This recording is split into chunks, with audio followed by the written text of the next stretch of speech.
grievances, if you'd want to call it, but equally, celebrated as to it being that very same budget that will give us the economic emancipation. We'll certainly be waiting to see how Kenyans are going to receive this. I mean, it's a developing story, and therefore we get more of reactions across the different parts of the countries. And that's why I say we'll have our correspondents stationed in different parts for that very conversation. And being that special day of the budget, it will specially be, or the broadcast will specially highlight the events of today. Welcome on board. It's good to have you. Thank you so much for always keeping it TV47. My name is Linda Alela, and this is a special coverage of the budget right here on Morning Cafe. Later on, we'll be having gentlemen who will help us unpack what is expected of the day, the budget that is going to be read at 3 p.m. exactly. But of importance, we just take a look at the reactions of Kenyans in relation to the passing of the Finance Bill 2023. Karibu sana.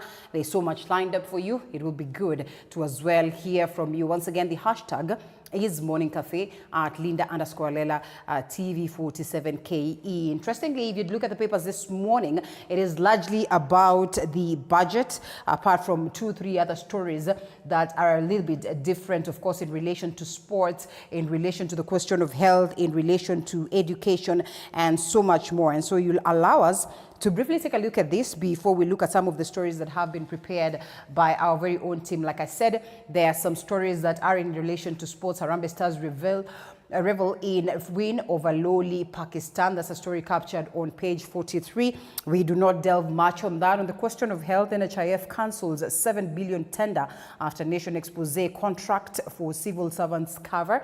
A story captured on page 10. Equally, you must have seen that expose, and these adjustments as though to bow to the pressure, and equally, address the question of what would have easily been a huge scandalous aspect of graft. A story captured on page 10. But like I have said, it is largely about the budget, and small businesses will be required to use electronic tax invoice management system. That is to make sure that they record their sales. And we're talking about Ruto's, well, pain points, if you'd want to call them, as the Daily Nation would term them. And we are certainly looking forward to see what Treasury has to offer us this morning or this day. And so Cabinet Secretary Njuguna Ndung'u will today read President William Ruto's maiden budget as his administration gears up. That is to deliver on his election promises, even though some of the tax proposals have come up against a stiff opposition. And we're looking to see whether this budget then will help the president realize the points that he had set in his manifesto. It will be an interesting conversation to watch this very day. The first ever moment also where Kenyans have actively participated in the process of budget, or in the process of setting up the finance bill, which in most cases, as Professor Macharia Maneno will term it, is an annual ritual. And so we're looking at the conversations in relation to VAT on fuel, housing levy, turnover tax, payee. These are some of the controversial aspects or components of the finance bill. And so as we get into this very conversation, we'd welcome your position on this, now that we already are clear that it has been passed at the level of the National Assembly. Certainly, if presented to the president, he will definitely assent it to law. And this is basically what will be the guiding factor of the budget, or the Kenya Kwanza government budget. And so Kenya Kwanza wins House vote as Azimio mulls court action, as we all evidently witnessed yesterday. Some saying that they will have no choice but to get the people down to the streets, as they will say. Or the minority leader, that is at the National Assembly, Opio Wandai, argues that this is one bill that is likely to spark a revolution. Is it going to? Is it not going to? Certainly a question of wait and see. This is a story that has been captured on page 6 and page 5 and page 6 of the Daily Nation. You can always grab a copy and get to have details of that. Also, this interesting one, President Tuhaji, these are my expectations upon that celebration of swearing in him. as the NIS boss. And so President William Ruto has asked new National Intelligence Service Director General, that is Nordin Haji, to ensure that the agency is ready to deal with terrorism, insecurity, as well as climate change-related conflicts, and that Dr. Ruto said the employment of data-guided intelligence will help to manage fragile and complex issues facing the country. Just how different will be of his reign is equally one thing that we wait to see. And dilemma as Mackenzie Church faithful extend fast in custody centers. The state is in a quandary. That is after following the revelations that both victims rescued from Shakahola forest and suspects arrested alongside Pastor Paul Mackenzie are fasting in police custody and rescue center. This is quite interesting and unfortunate for that matter. A story captured on page 10 of the Daily Nation. That is what is of the Daily Nation this morning. Let's briefly look at what it is that the Standard has.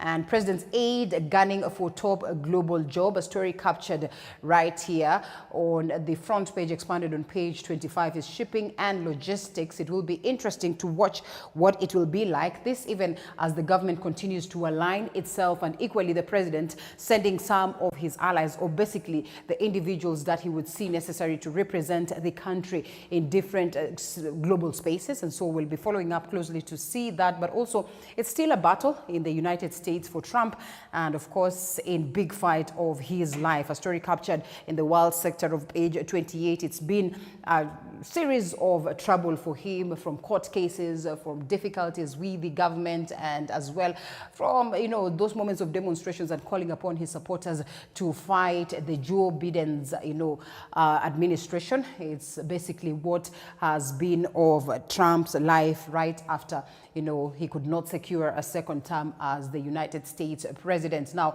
the numbers: 1.4 trillion recurrent expenditure, 714 billion development expenditure, 720 billion budget deficit.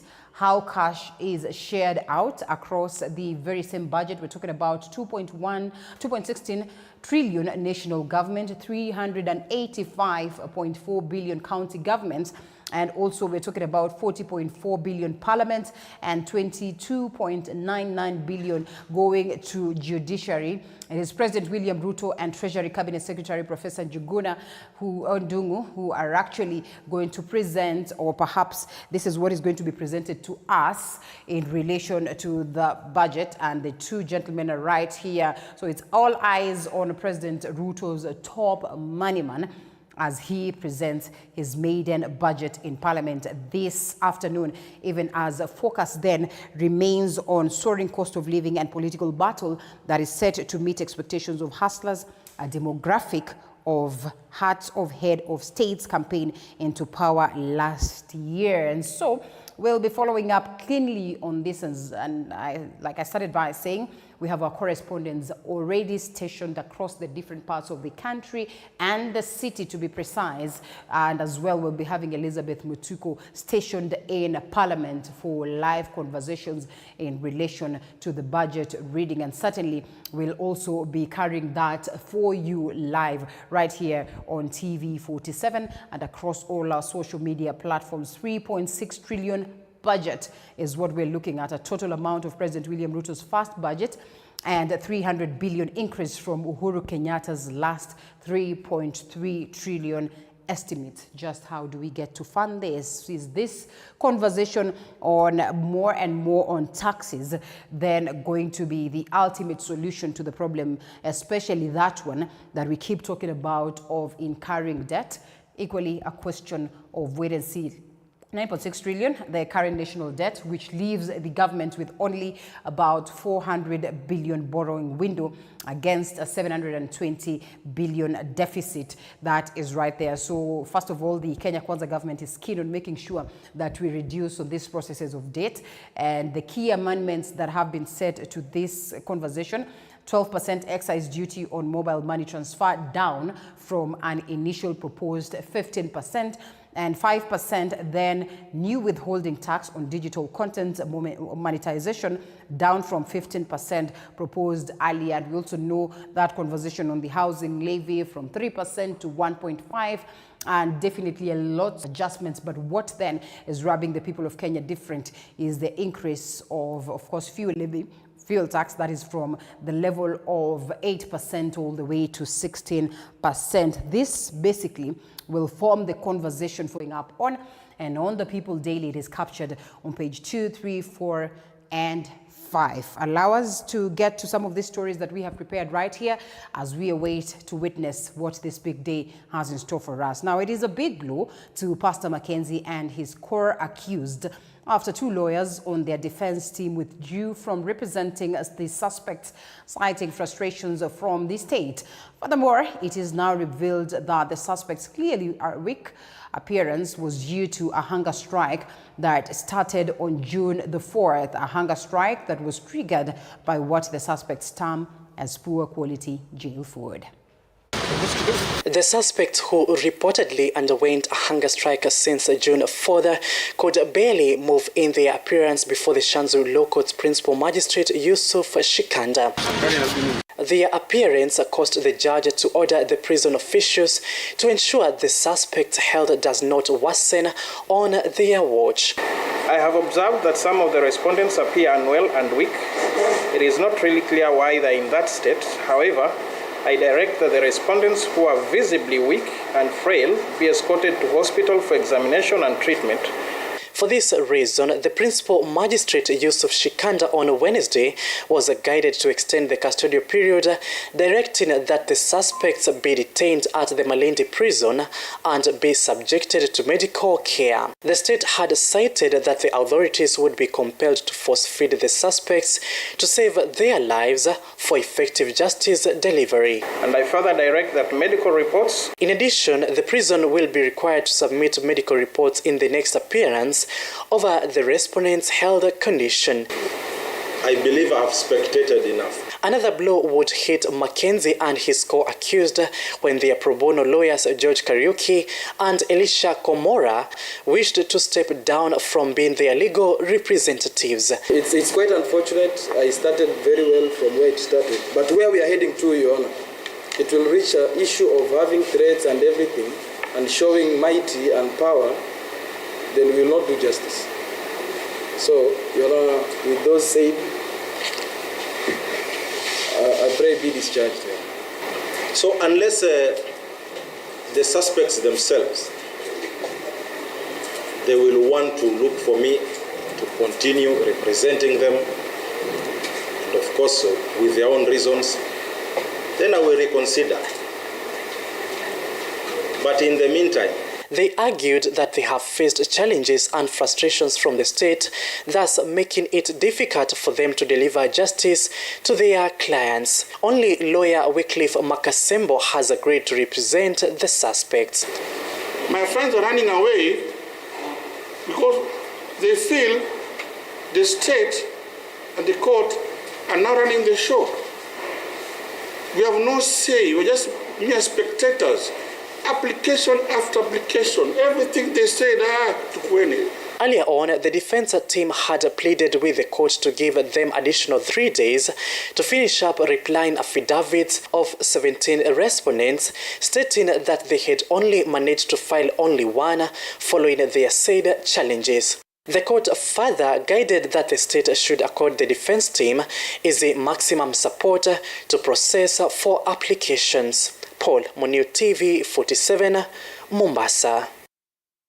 Well, the Parliamentary Committee on Education has recommended an increase in the allocation of capitation funds for special needs children across the country. Speaking during a meeting at the Kenya Institute of Special Education Committee, Chairperson Julius Meli said the committee will present the bill in Parliament to speed up the government's action to invest more in special needs institutions. And Renkilimi reports. Members of Parliament in the Education Committee are calling on the government to consider increasing capitation allocated to special schools in the country. Education Committee Chairperson Julius Meli, during a visit to the Kenya Institute of Special Education, promised that the committee would present the bill to Parliament to hasten the government's action to invest more in special needs institutions. We as a Committee of Education have learned that this facility actually needs support from the districts or from the counties, where the national government needs to really revamp those particular facilities so that the special needs children need to be assessed at the county level. So there is need actually to develop a very strong devolved units of psycho educational centers in all our counties.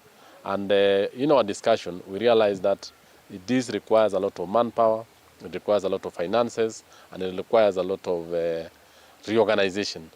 Two, we've also realized that the institute runs on a legal notice. And we as members of parliament have said we shall go to the National Assembly, develop an act of parliament that will strengthen special needs education in the Republic and make sure that the learners across the country actually are supported as per the Disability Act of the National Assembly. The Tinderet Member of Parliament further urged the government to ensure special needs learners have whatever they need to comfortably use classrooms and other facilities within the schools.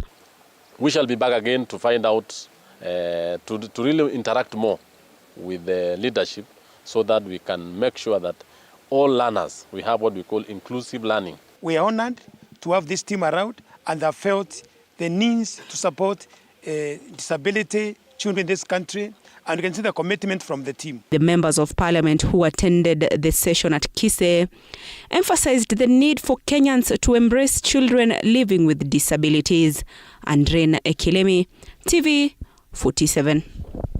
Well, President William Ruto continues to campaign for the urban housing project, even as he urged professional associations like the Engineers Board to partner with government to make the urban housing venture a reality.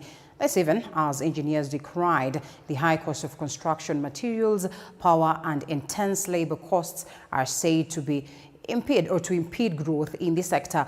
Our reporter Willie Dennis Jiru with that.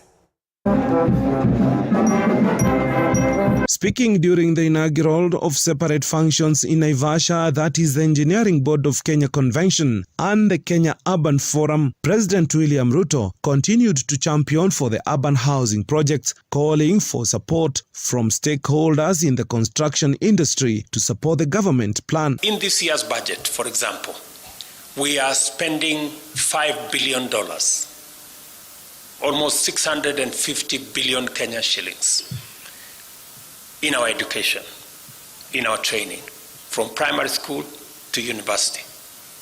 We must equally have a sound plan on how they are going to deploy the knowledge, the expertise, the skills, and the competencies they acquire in plowing back and developing our country. Quality structures and innovation still remain a burden to the construction industry, with the collapse of high-rise constructions in the country, even as large number of urban dwellers live in the slums. I expect the Engineers Board to flag out the people who are not living in accordance with the provision of ethics of your profession.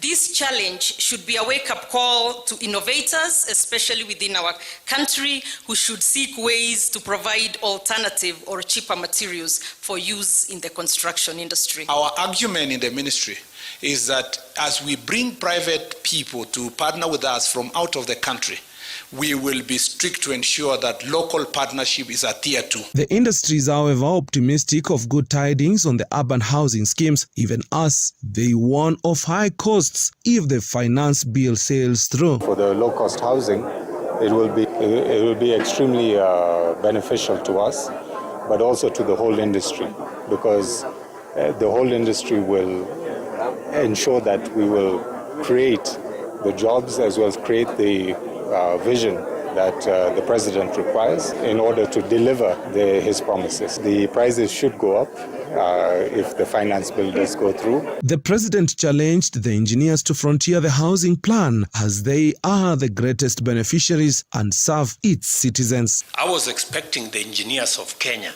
to support the finance bill. I am surprised you guys are quiet. I have not heard your voice. You are the people who are going to benefit from the housing plan. You are the people who are going to implement our superhighway. You are the people who are going to implement our universal health coverage. You are the people. Now you guys want me to do the heavy lifting and you want to sit at the end and reap the benefits. That's not fair. I mean, good people. Reporting for TV 47 from Naivasha in Nakuru County, I'm Willie Dennis Njiru. And Noordin Haji is now the Director General for the National Intelligence Service. He was sworn in early Wednesday at a ceremony in State House presided over by President William Ruto. While congratulating him on his appointment, the president called upon him to soberly steer the intelligence service at a time the country is facing unique challenges. Mr. Haji is making a return to the National Intelligence Service after having served as a Deputy Director General in the Counterintelligence Department. I, Noordin Mohamed Haji. 1 month after his nomination by President William Ruto, Noordin Haji now sits at the helm of the National Intelligence Service as its Director General. His swearing is taking place on Wednesday morning at State House in a ceremony presided over by President William Ruto after approval from Parliament on Tuesday. That I will diligently serve the people of the Republic of Kenya without fear, favor, bias, affection, or ill will. Haji is taking over from the retired Major General Wachira Kameru, who has held the office for the last 8 years. Mr. Haji is making a return to the National Intelligence Service after having served as a Deputy Director General in the Counterintelligence Department. The spy master-in-chief's entry is full. The country is coming to terms with the Shakahola massacre. Kenyans expecting a report from the task force committee probing the tragedy. Mr. Haji pledging during his vetting to cast the intelligence net wider to cover extremism. The paradigm shift that has to come is that extremism can come from anybody, whether they be Muslims, Christians, or Hindus. And the posture would be that we will have to deal with them. Further, Haji vowed to refine NIS recruitment, training and operations institution. His tenure begins with a strong vote of confidence from the president. Congratulations on this very well-merited appointment of the Republic of Kenya. I have full confidence that with the experience that you have gathered over the years, having worked in the intelligence service for many years and having served in other senior government positions, including that of the DPP, I am confident that you have assembled the requisite knowledge, understanding. The president also had some advice for newly appointed heads of public institutions. I am confident that all the officers we have in office have gone through the rigors of interview, they have been assessed, and they have been found worthy of the offices that we all occupy, and we must give a good account of the responsibilities and the duties that have been assigned to us by the offices that we hold. Gideon Yori, TV 47. And the Kenya Union of Clinical Officers is concerned that the allocation given to the health sector in this year's budget estimates is insufficient. The union remains troubled that the allocation in the budget estimate is less than last year's allocation, which the union fears will affect key needs such as research and the employment of new personnel. Even so, the health sector remains among the 3 key sectors that are set to receive the biggest allocations in the 2023-2024 budget estimates. The education, infrastructure and health sectors are among the biggest beneficiaries of the 2023-2024 budget set to be read tomorrow. This despite the health sector receiving a 5 billion shillings less allocation as compared to last year. This shortfall is what Kenya Union of Clinical Officers Chair Peterson Wachira says will affect the already struggling sector, with areas such as research and capacity building having the allocations redirected to more pressing issues. When you cut down the budget, when it comes to the ministry looks at what is emergency and what is not. So some of the things we are talking about, like employment of more health workers, probably will be cut, the budget will be cut.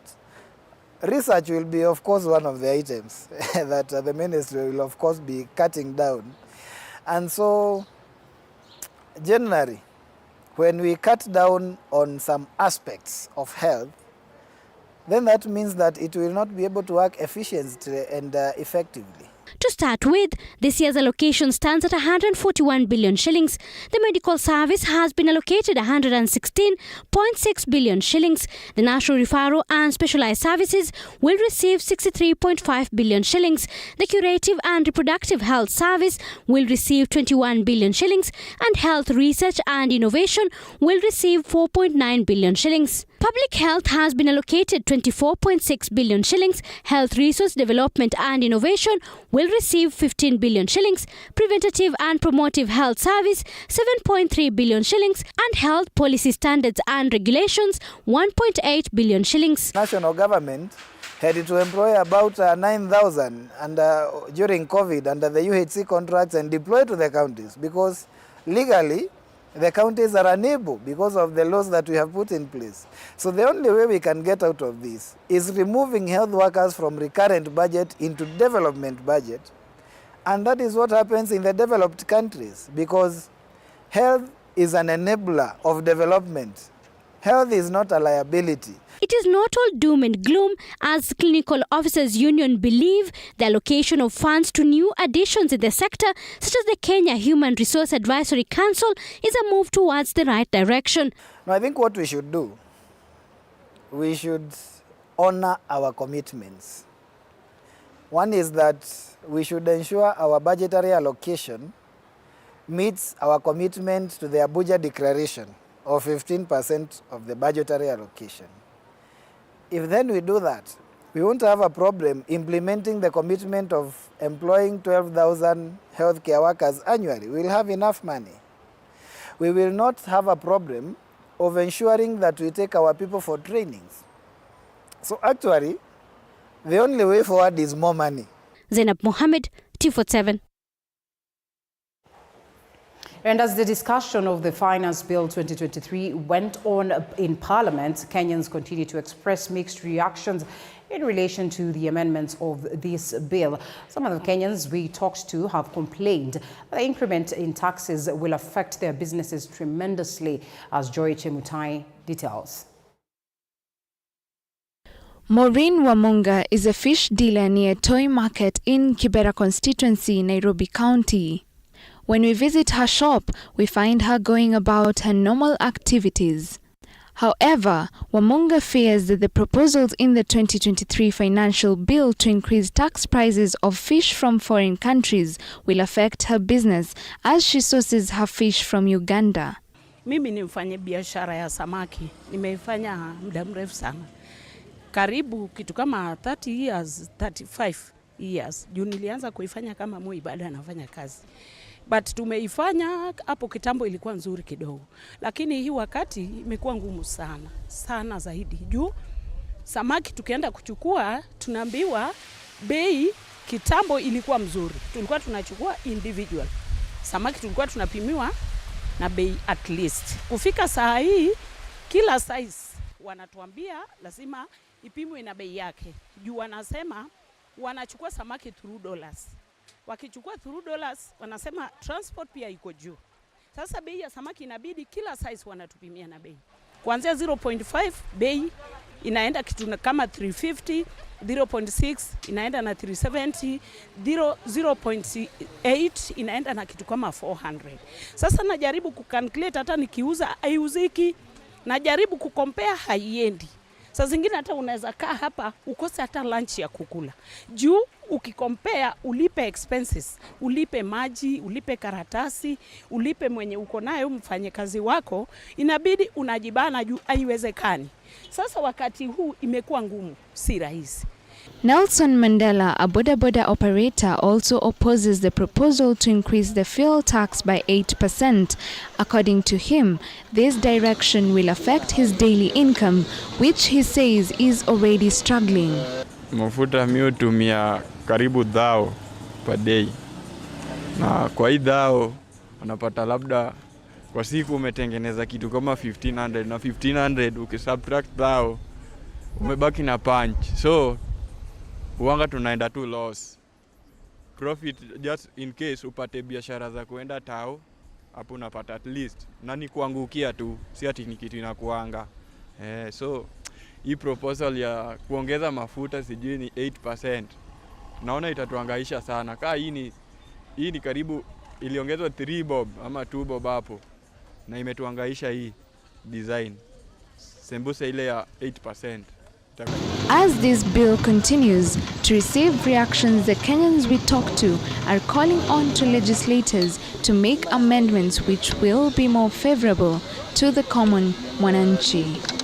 Joy Chemutai, TV47. Rarieda Member of Parliament Otiende Amolo has poked holes on the legality of a few sections of the Finance Bill 2023.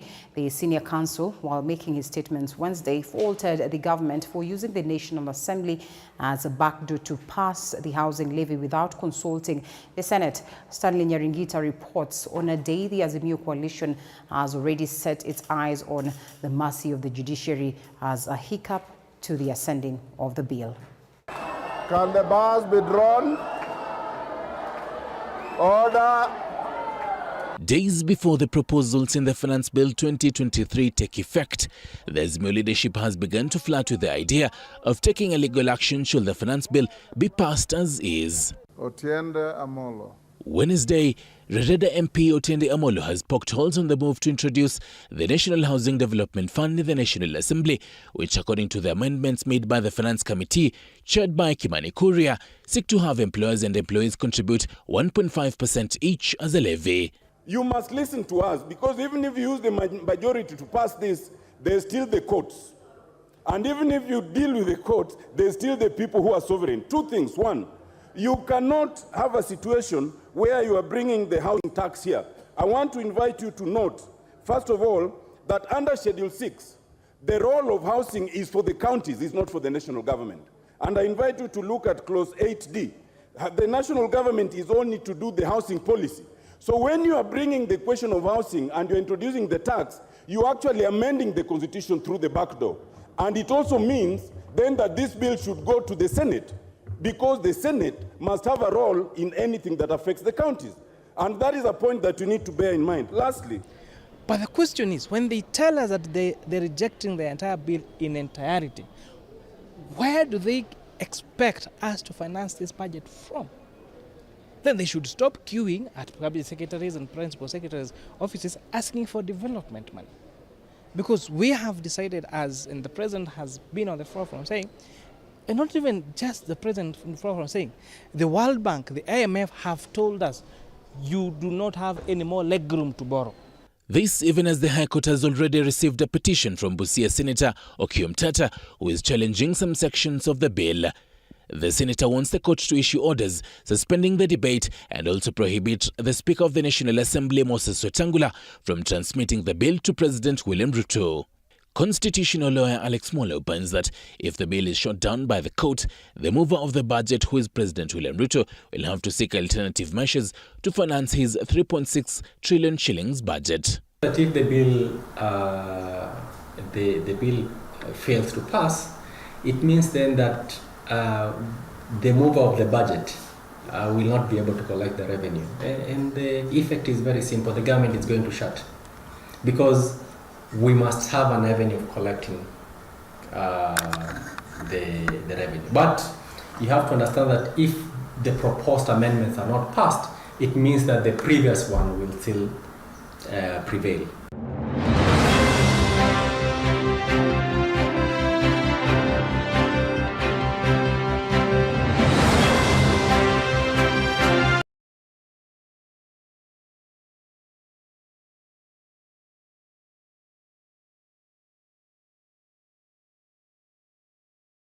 And I am told, and therefore we are looking forward to see what the Hustler's budget will finally look like. It is the D-Day for the budget reading, that is 2023-2024 budget, the very first budget for the Kenya Kwanza government. And we finally await to see just how best they can run the country, how best this very budget will be helpful to them to realize their manifesto and the promises that they accorded to the people of Kenya. That is the discussion of the day this morning. Welcome on board. Allow us to introduce the gentlemen that join us for the very same conversation.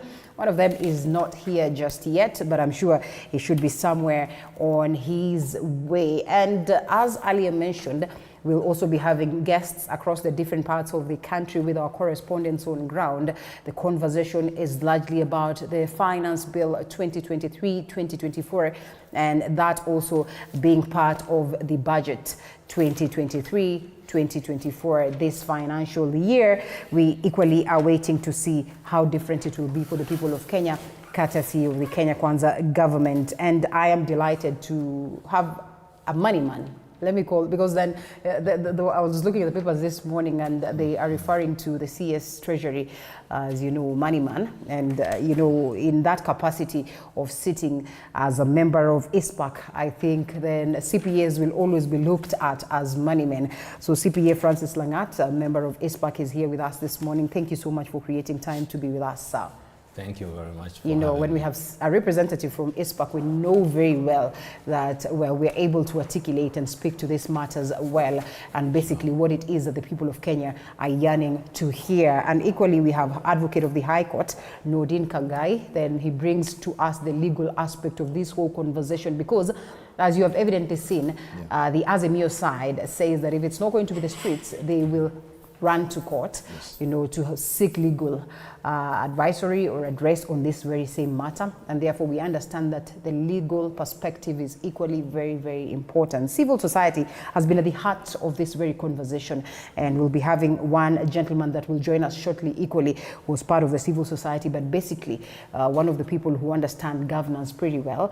And we join in to have these conversations. And across the different parts of the countries with our correspondents and other individuals, I'm sure we're going to have quite an extensive conversation that will allow the people of Kenya then understand what the budget is going to do for them. It's a bit of a confusion from what they say.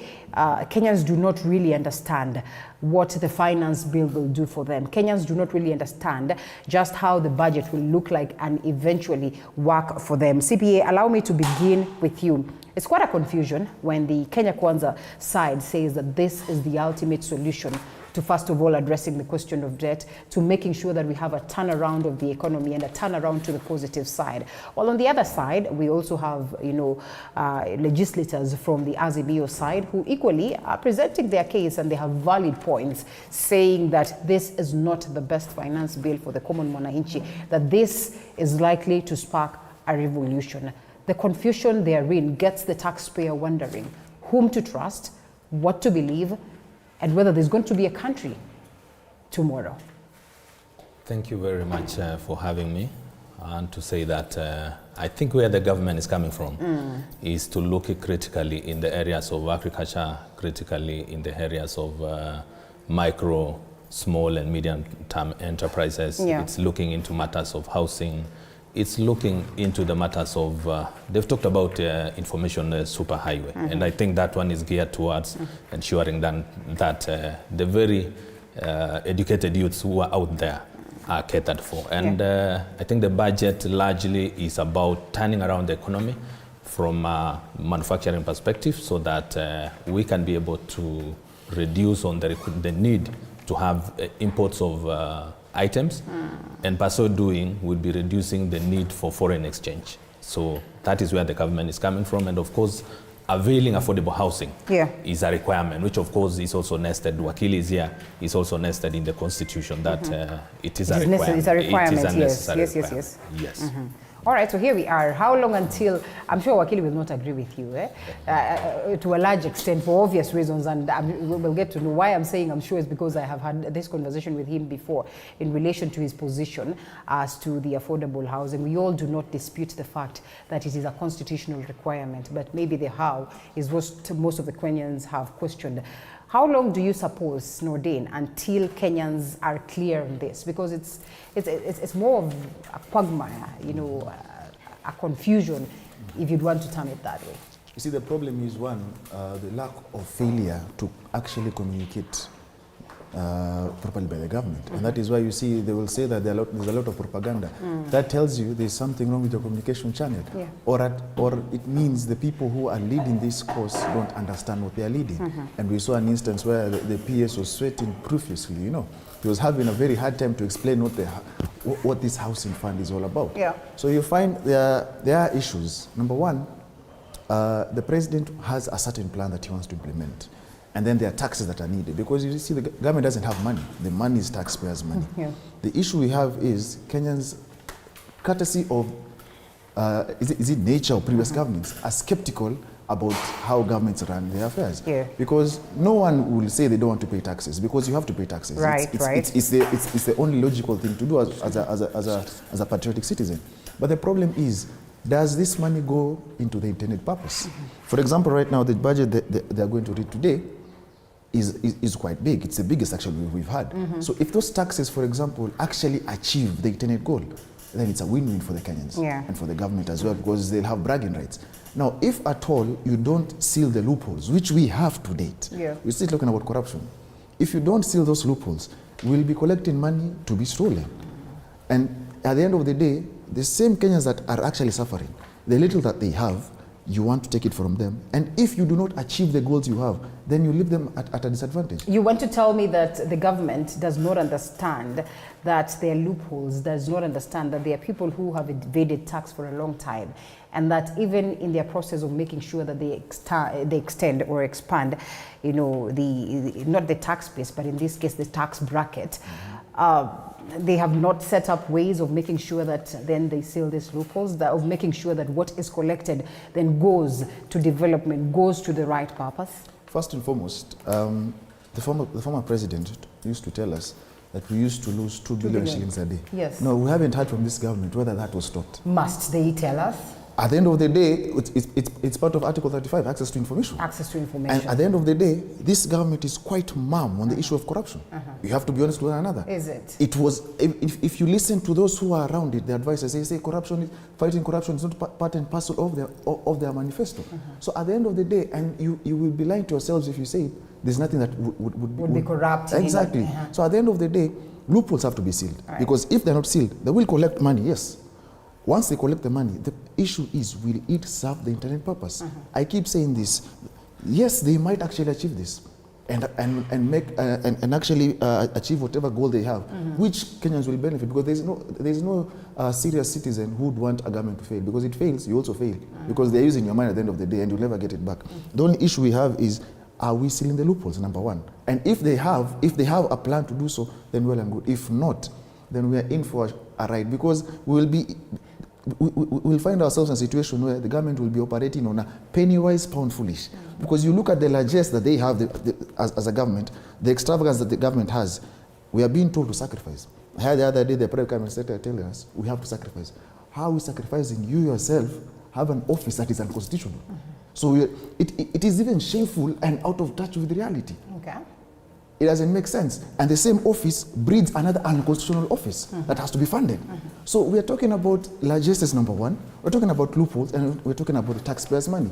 So you have to intertwine all these things to actually make sure that you actually you are able to achieve your goals, which we hope they do. Because if they don't, then your money is lost and there's no development at the end of the day. First things first, Nordin, do I hear you say that perhaps there's not much of a problem, you know, with the document or the proposals that have been given, but maybe largely with the fact that we've not streamlined the processes, we have not sealed the existing loopholes? Or then you also, like any other, you know, or some other Kenyans, argue that there are some components within the finance bill that could be having a problem. Answer me that after I introduce Meshak Odede, who has just joined us, the chairperson, VIO Society Kenya. Thank you so much for creating time, Meshak. And just to allow you say Jambo, I will open the space by asking you these questions. It looks like it's confusion for most of the Kenyans, especially at this very point. Well, the bill has officially passed that level in the sense that it has been voted in, and you know, by a large, you say, margin, we would want to argue. And so the question is this: is it easy for the people of Kenya to trust that this will be the ultimate bill and the ultimate finance plan that will give us economic emancipation? Or do they get even more confused when there's the other crop that has perhaps gone through the document and they say this is punitive, this is not good for the people of Kenya, this is likely to spark a revolution? And then there is how to implement it. Yes. So how to implement it is the finance bill. I think largely Kenyans agree with the budget that we need affordable housing, for example, because that is what people talk about a lot. We need the digital superhighway. We need agricultural input. Everything in that budget is something Kenyans agree with. The only place where Kenyans, a certain section of Kenyans now lose hope is how to do it. Because we can agree with Linda that, okay, we want to go to Nakuru. And then you want us to drive towards Machakos. I will be agitated that, okay, somehow, yes, we might still end up in Nakuru, but it will be a longer route somewhere. And we may get tired, we may get to Nakuru that if the business that was taking me to Nakuru needed a lot of strength, then I will get to Nakuru with no strength at all. Like, I am in Nakuru, yes, but I can't end up with the business that took me to Nakuru. But I'm still in Nakuru anyway. So for you who designed the route, you will be like, just relax, we will be in Nakuru. Finally, we will be in Nakuru. So that is where some of us have a difference. So Kenyans need to understand that whatever is proposed in the budget does not have people opposing. Like, I haven't seen anybody saying, this one is not supposed to be, Kenyans don't need this. What people differ with, section of Kenyans differ with, is the route we are taking there, the method we are using to achieve that, and I think that is something that needs to come out very clear. So if you ask me, for example, you're looking at our daily papers and you realize we have maybe 40 billion allocated for, 40.4 billion allocated for parliament generally, and 22.99 billion allocated for judiciary. Yeah. Kenya has 3 arms of government. And of course, we agree that executive is bestowed upon to implement most of the development agenda for Kenyans. Yeah. And so they deserve that kind of budget. But now we have the legislative arm who puts around 40 billion for them with 1,000 employees. While we have a judiciary with around 7,000 to 8,000 employees and allocated 22 billion. Okay. I differ with that kind of a route. Yes, we need money for judiciary, and yes, we need money for parliament, but do we need more money for parliament with more employees in judiciary than parliament? Perhaps we need to check again.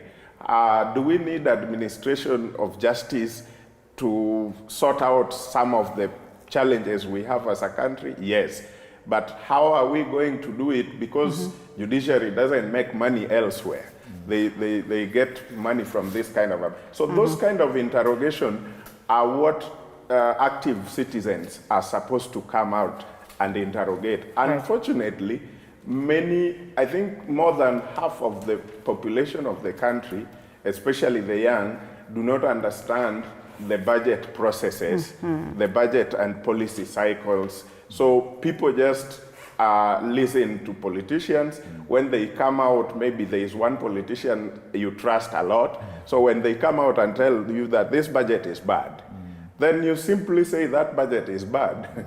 Or when the other one say this budget is really, really good, it is pro-people, then you just take it, it is pro-people. But a half or more than half of our population, I swear they do not take time to understand what is in the budget and what is the government envisioning for them in that particular budget. Just how much of a difference would it make if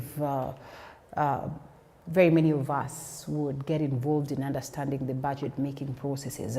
I am meant to understand that ever in history we've not had a time when Kenyans have contributed and actively participated, towards a budget making process, to the magnitude that they have hard to do this time around. Perhaps a step towards the right direction, but the question then would be, how much of a difference would that make? Thank you very much. We'll pick it up from there. Is public participation is our constitutional provision. I think it is a development that is taking shape. That is one. Two is that there is a lot of misinformation as well, because people don't get an opportunity to read the document. What is there is, as my colleague has mentioned, is the word of the politicians that the day. However, the finance bill or anything that relates to preparation of resource mobilization strategy of government is not about one clause, which is about housing. You know, it has a lot of provisions. Maybe 70–80% are very positive provisions, but because it takes a political angle, then it is taken to mean that the finance bill or the finance act is about one clause.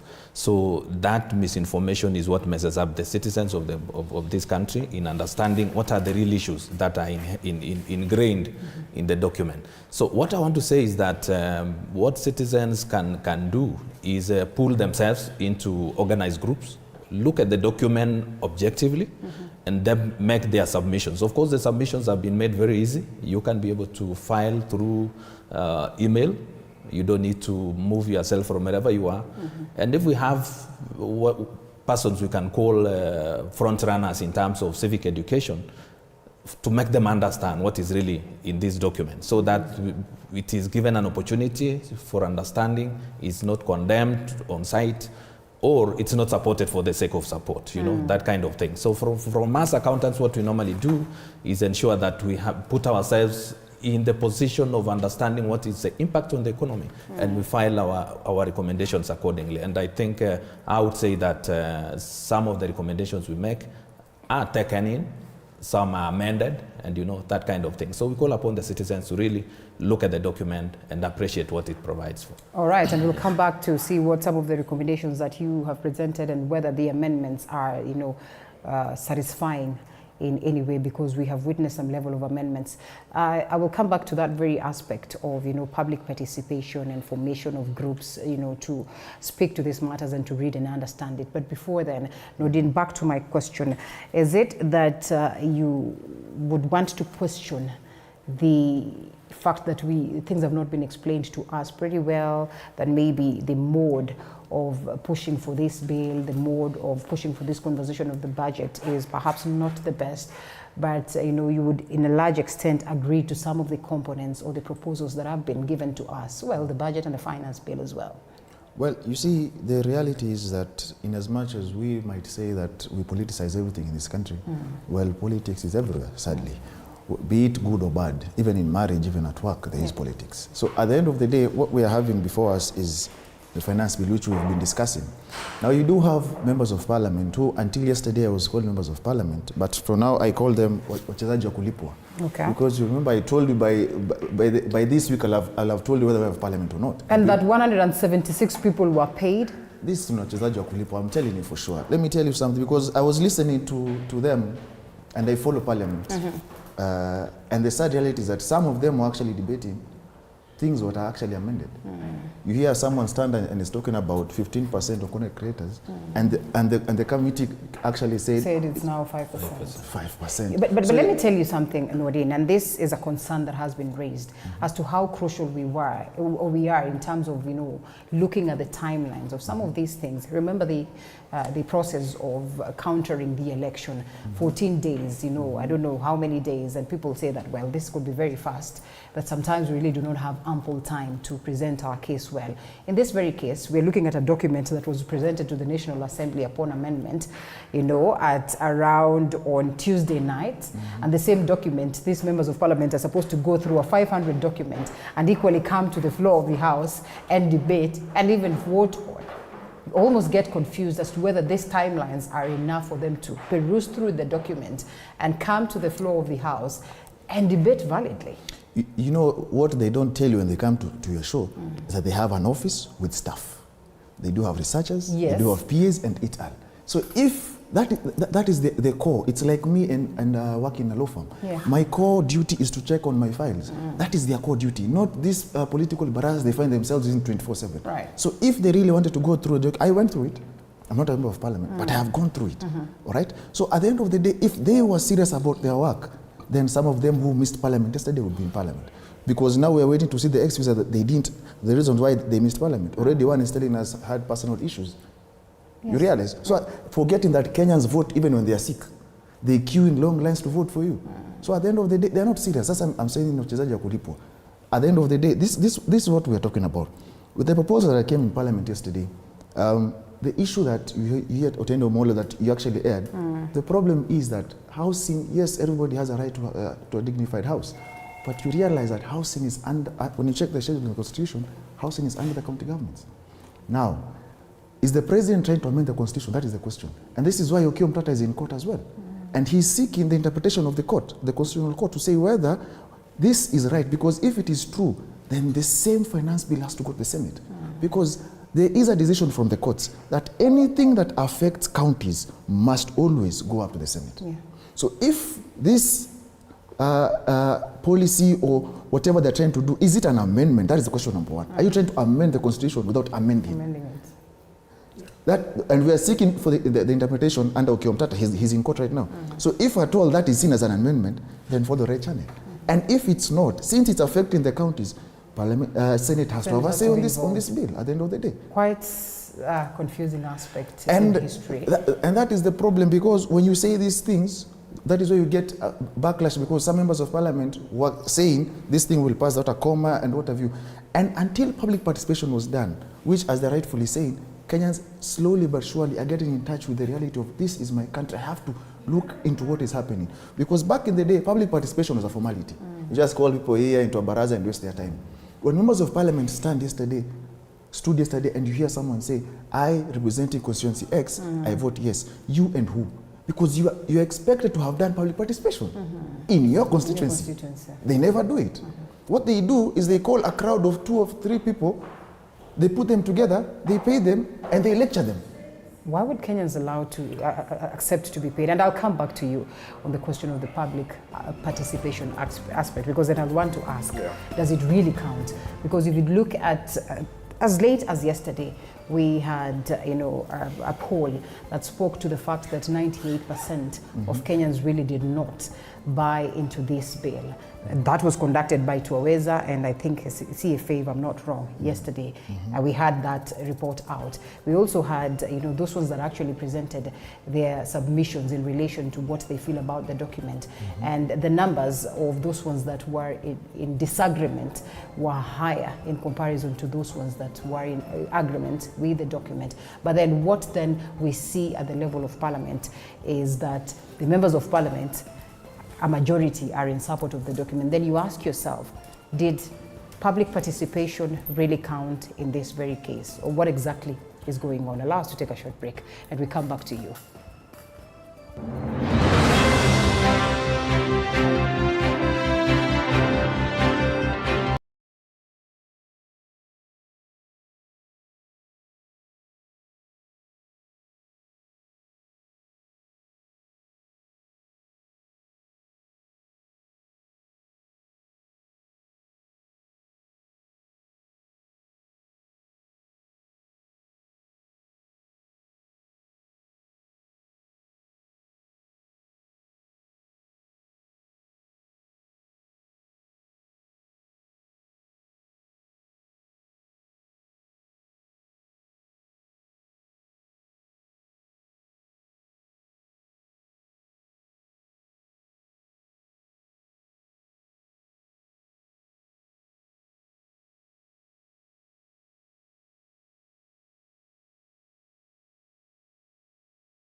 the other side to tell us what the people of Nakuru have to say, but of importance, what to expect in this very, very important day. As I said, we're having our correspondents across the different counties to update us on the field, on the ground. So Chichi Josephine, if you can hear me, good morning.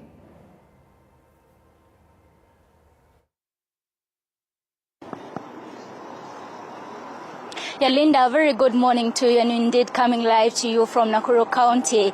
And the most awaited presentation of the budget statement to Parliament for the financial year 2023-2024 will be presented today by the National Treasury and Economic Planning Cabinet Secretary Njuguna Ndung'u, and understand that it will be his very first presentation of the budget since he took over power as the National Treasury CS last year, and also understand that this particular budget is also the very first to be presented under the regime of President William Ruto.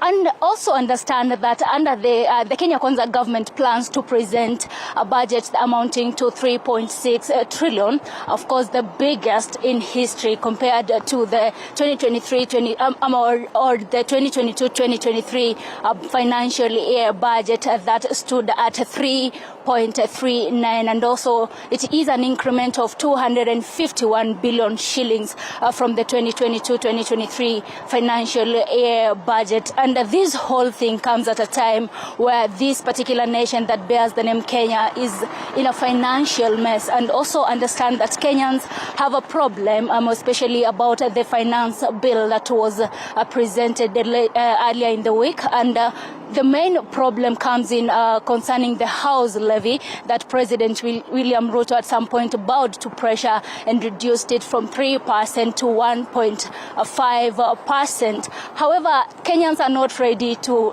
contribute to this particular levy, because they say as at right now they are not even able to present a meal on their table, and therefore they complain of the high cost of living and of course not being able to cater for their bills, leave alone contributing to this particular tax of the house levy tax.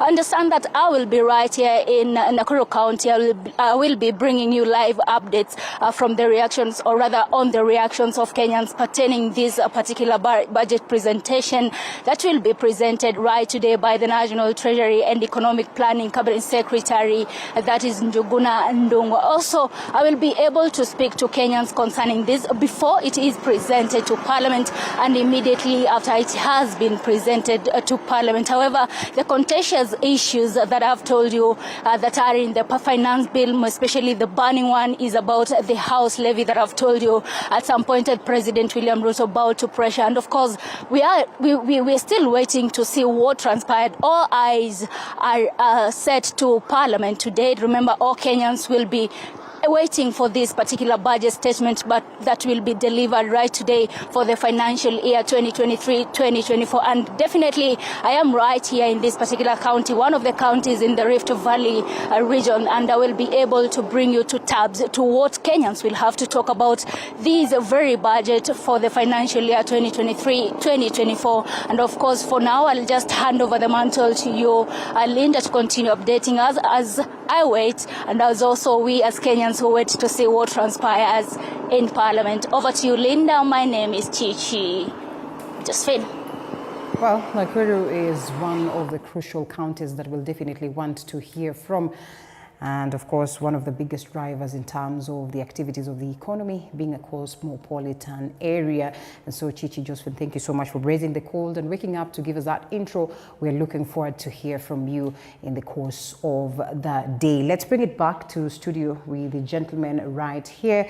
Nordine is as well here, as well as Meshach Odede Meshach. And we also have a representative from ISPAC, that is none other than Salangat. Thank you so much, CPA. And we come back to you. The essence of public participation, and why I'm asking you these questions is because then you sit in the civil society and you understand how crucial that is. Yeah. Thank you, Linda. There is a point that we have missed as a country. The real essence, although a point here, we still take a crucial decision like the budget, the decision on the budget, on the point of Kenya Kwanza versus Azimio. And that is where the people of Kenya loses it all. because as long as this budget is a decision between Kenya Kwanza and Azimio, it boils down to numbers. And once you speak numbers, you're not speaking content. You're simply speaking 1, 2, 3, 4, we are many, full stop. It doesn't matter, the people are not in the center of that budget anymore. As long as the president will look at it like this bill has to pass because I have numbers in the House, or Raila Odinga and Azimio troop will say we have to shoot this down because of other reasons. As soon as it is between Kenya Kwanza and Azimio, the people are no longer part of this budget. So that is where we miss completely, because for that reason, you realize parliaments, the previous parliament and this parliament, and perhaps even the parliament where the 2010 constitution was enacted immediately after that, have refused to come up with the Public Participation Act, which sets the threshold of what do we expect in a public participation. So for now, we have what Nordin says. An MP who probably needs popularity for one reason or another can go before the camera and gather a few people and say, what do you say about this bill? And they shout, shoot it down. But we know, even during, I'm a Christian, during the time of Jesus Christ, there was a silent majority. But the minority shouted that crucify him. And he ended up being crucified. Even the person who took the decision said, you are the ones who said, I have not seen his mistake. So even in this situation, we would have many shouting this or that, but there is a silent majority somewhere. So I still feel that public participation has not been linked to the people. We still have popularization of politicians into a critical process like the budget.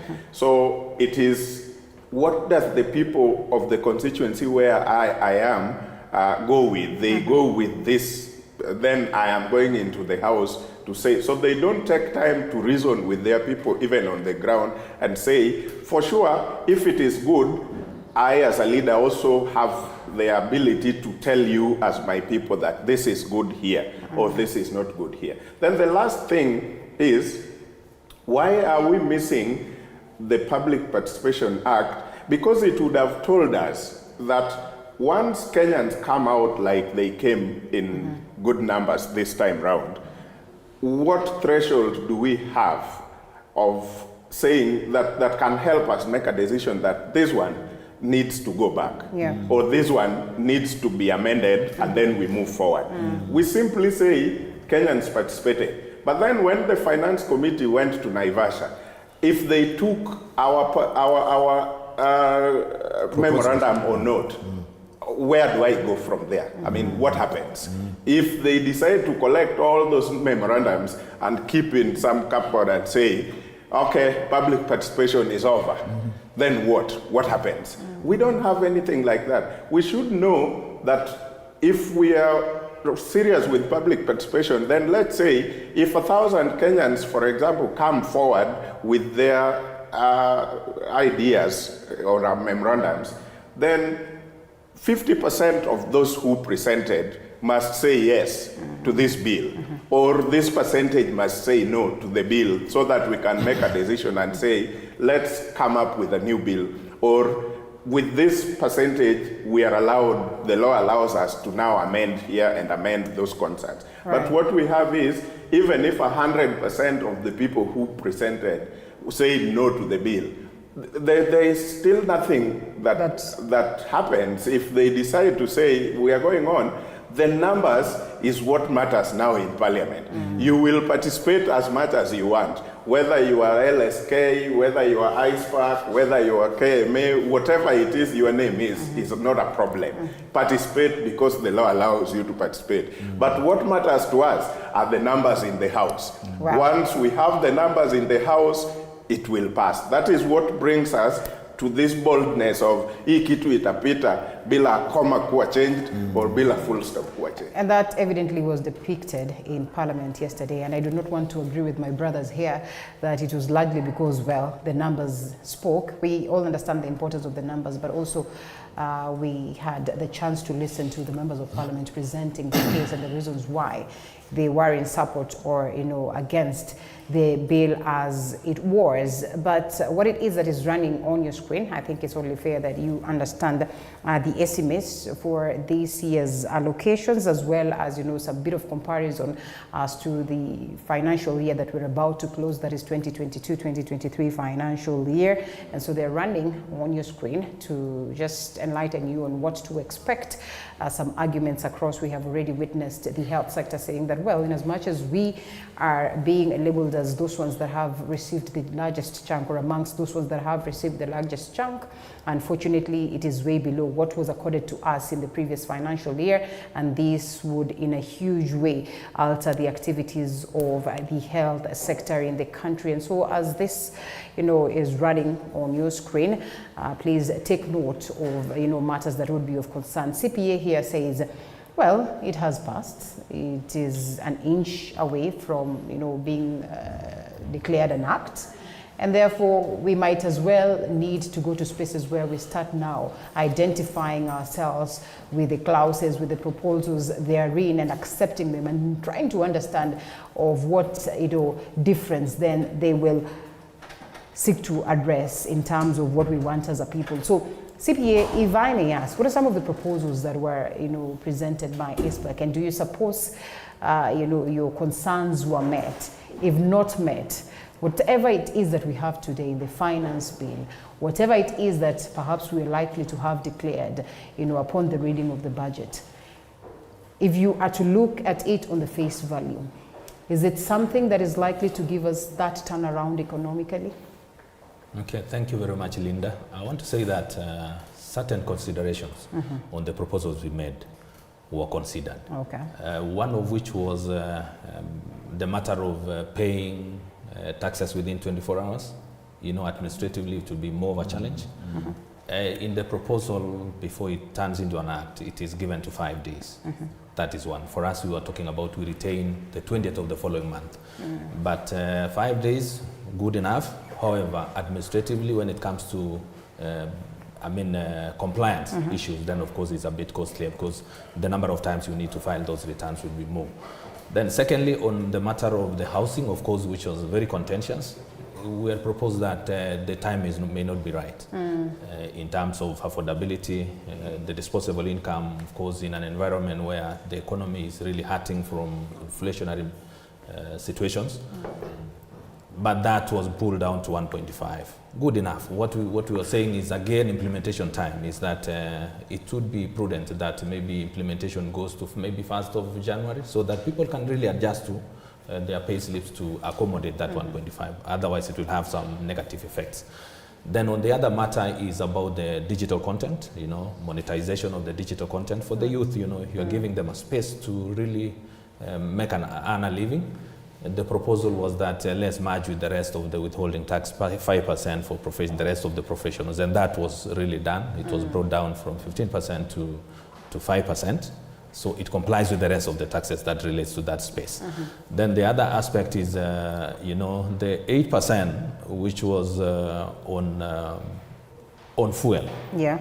We had said at this point in time, when we have inflation in place, then of course it will spiral the effect on inflation if you take it to the standard rate of 16%. However, the 16% has been passed, and of course what that can do is that the extra 8% revenue that will be accruing to government, then of course if it's put into good use, then of course it will be a counter effect. It will have a counter effect. So we believe that that will be taken. The beauty about reduction from LPG, from removal of the 8%, because it was on the concessionary 8%, but brought to zero, that was zero rated. Then of course it is good that, of course we are looking at the environment. The effect of use of LPG is that people move away from the other sources of fuel, wood fuel for example. Then of course we'll be conserving our environment. So those are some of the proposals we made, and largely most of them were considered. However, there are those that, of course, maybe other players also had their counter proposals, and of course there has to be a balance. Yes. Norin Kagai, let's give it to, I don't know, the president or the committee that was looking to this and all that. Adjustments were made. Isn't it reason enough for us to at least appreciate the fact that there was an adjustment and it wasn't passed without a comma? I mean, there were amendments. Yeah, one that he didn't mention was the 20% when you appeal on tax issues, just removed, which is actually good. But now you see, the problem is, like you rightfully said, the 16% on petroleum, if that additional 8% works, then it's a boost. Okay. If it doesn't, then Kenyans will suffer because fuel will go up and everything. So if whatever they are doing doesn't relate to how hard things are, then you're going to impoverish people. So at the end of the day, one of the issues that still is an issue is the housing. That is going to be an issue until it's addressed properly. Right now, the committee, the amendment is 1.5%. Beautiful, from 3%. Now the issue now is, forget even the constitutional issues. Now the issue is, it's a levy that is going to be a tax. Now you have to realize there's no refund. They're not going to go back and say that there's no refund. Yes. Meaning that goes to the consolidated fund. Yeah. Meaning it goes to recurrent expenditure. Right. More confusion. And then the question is, where does this give me room for? I have most of those who presented themselves. They were saying, make this thing voluntary. Because if I have a house, you've taken my money, now it can't be refunded now, as per the amendment. So you've taken my money, I have a house, and I don't need that house. And you've technically taxed me, right? So it goes to recurrent expenditure. That is a legality. Now in court, that is a new battlefront. Okay? So at the end of the day, it's yes, there are those things that are good, we have to agree. But also, they have to agree that we also have to look into the legality of whatever you're trying to do. This issue of I have numbers or nothing will change. Actually, those who are saying not even a comma or a sentence, courtesy of a certain senator that has turned into a blogger instead of being a senator, they're actually realizing that things are changing in Kenya because people have a say. You're using taxpayers' money. So at the end of the day, I believe, yes, whatever the committee came up with is commendable. We have to agree because also can't be unfair. But I believe there are certain issues like the housing which need to be addressed better. And also, I also believe that the 16% on petroleum, to be honest with you, is going to impoverish some people. Because I do believe, and I sit here and I say, and the last week I was here, I told you, I have accepted that every single government will have a scandal. They have already had theirs. The magnitude of the scandal is what will differ. So if you haven't sealed loopholes, now you're being told that you have to sacrifice, that you have to die to go to heaven. That so-called house is heaven. How do you prevent yourself from turning out to be Mackenzie? Is by making sure that those houses are actually achieved. Now the issue about housing also is on the timelines, because there is no specific timeline for these houses. All right? And then number two, the 1.5% has no cap. It was 2,500. Yes. Now there's no cap. That already is another problem. And then number two, you also have to look at how you're going to implement it. All right? So there are certain teething problems that need to be solved. And regulations are needed because at the end of the day, if they're not solved, this in itself will be an issue. And then what happens when, for example, I had the president yesterday say, those who are telling me to focus on my second term should know I'm focusing on this term. All right? Now you have to ask yourself, what happens in case there's a problem now? Because there's no refund. Right. And that is what is irking some Kenyans, because if at all the committee was serious on some of the proposals people made, why don't you make that thing voluntary? Unless government is looking for money to actually work. And you come out clear and you say, because misrepresentation is also wrong. Because you cannot say this is for housing, I don't need the house, all right? But I'll be taxed and you'll never come back. There are a lot of questions in relation to the finance bill. That is perhaps the biggest problem or concern that most of the Kenyans then would have. I'll come back to you, Nordin, for perhaps an overview of what is likely to be legal repercussion as to the passing of this at the level of Parliament and the possibility of being then, or this being declared an act. But before then, back to you. Is it really, worth for us to argue that we really do not have a Parliament based on the fact that some of them argued that, well, they are in agreement to this and successfully, it saw the light of day based on the question of the numbers, even as you speak to what you wanted to. Linda, let me begin it from here. What I think is the reason why government does financial bill or finance bill every year is because we as a country are trying to put the common man or Kenyans in the middle of that budget every year. We need to take care of the emerging issues in different years. Otherwise, we should have just said, His Excellency Honorable William Samoei Ruto has been elected, and for 5 years he'll be president. We could have just given one budget for the entire 5 years. But we know there are always emerging issues. So every year we are trying to pick common mwananchi and put right in the middle of that budget and prioritize and say what would be our priority for this year. This essence is what is missed, because the housing thing was there before. It was going on.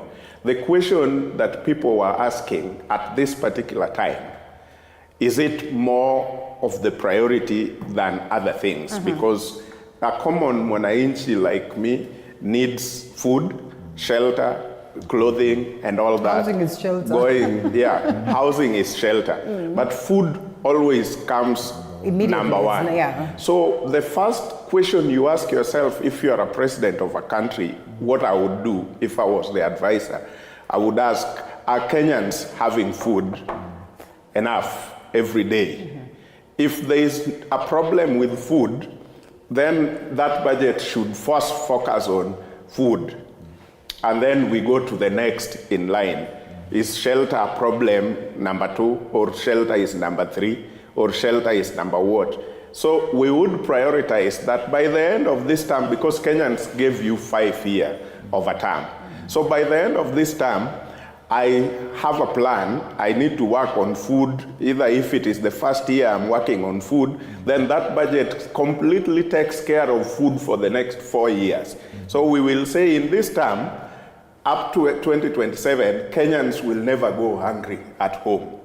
So if your first budget works on how to get food sustainably, then your second budget would go to their second priority. And so even if you just achieve the 2 or 3 and not the 5 of them, Kenyans will appreciate and say, yes, when he came into power, food is no longer a problem for Kenyans. Let's appreciate that the estimates also are in favor of the agricultural sector, which is largely the driver to us achieving food security. Are we going to overlook that? You see, that's where we go wrong. We think food is everything agriculture. Well, that's why I said it's largely the largest contributor to food security. So that is an acknowledgement that there are other contributors to that. There are other contributors to that. But when you want to achieve, from where I stand, when you want to achieve more, you need the country to be productive. And being productive, number one, the factor that will make Linda and I become productive is health, for example, as an example. We need to be healthy to go out there and do what? And be productive.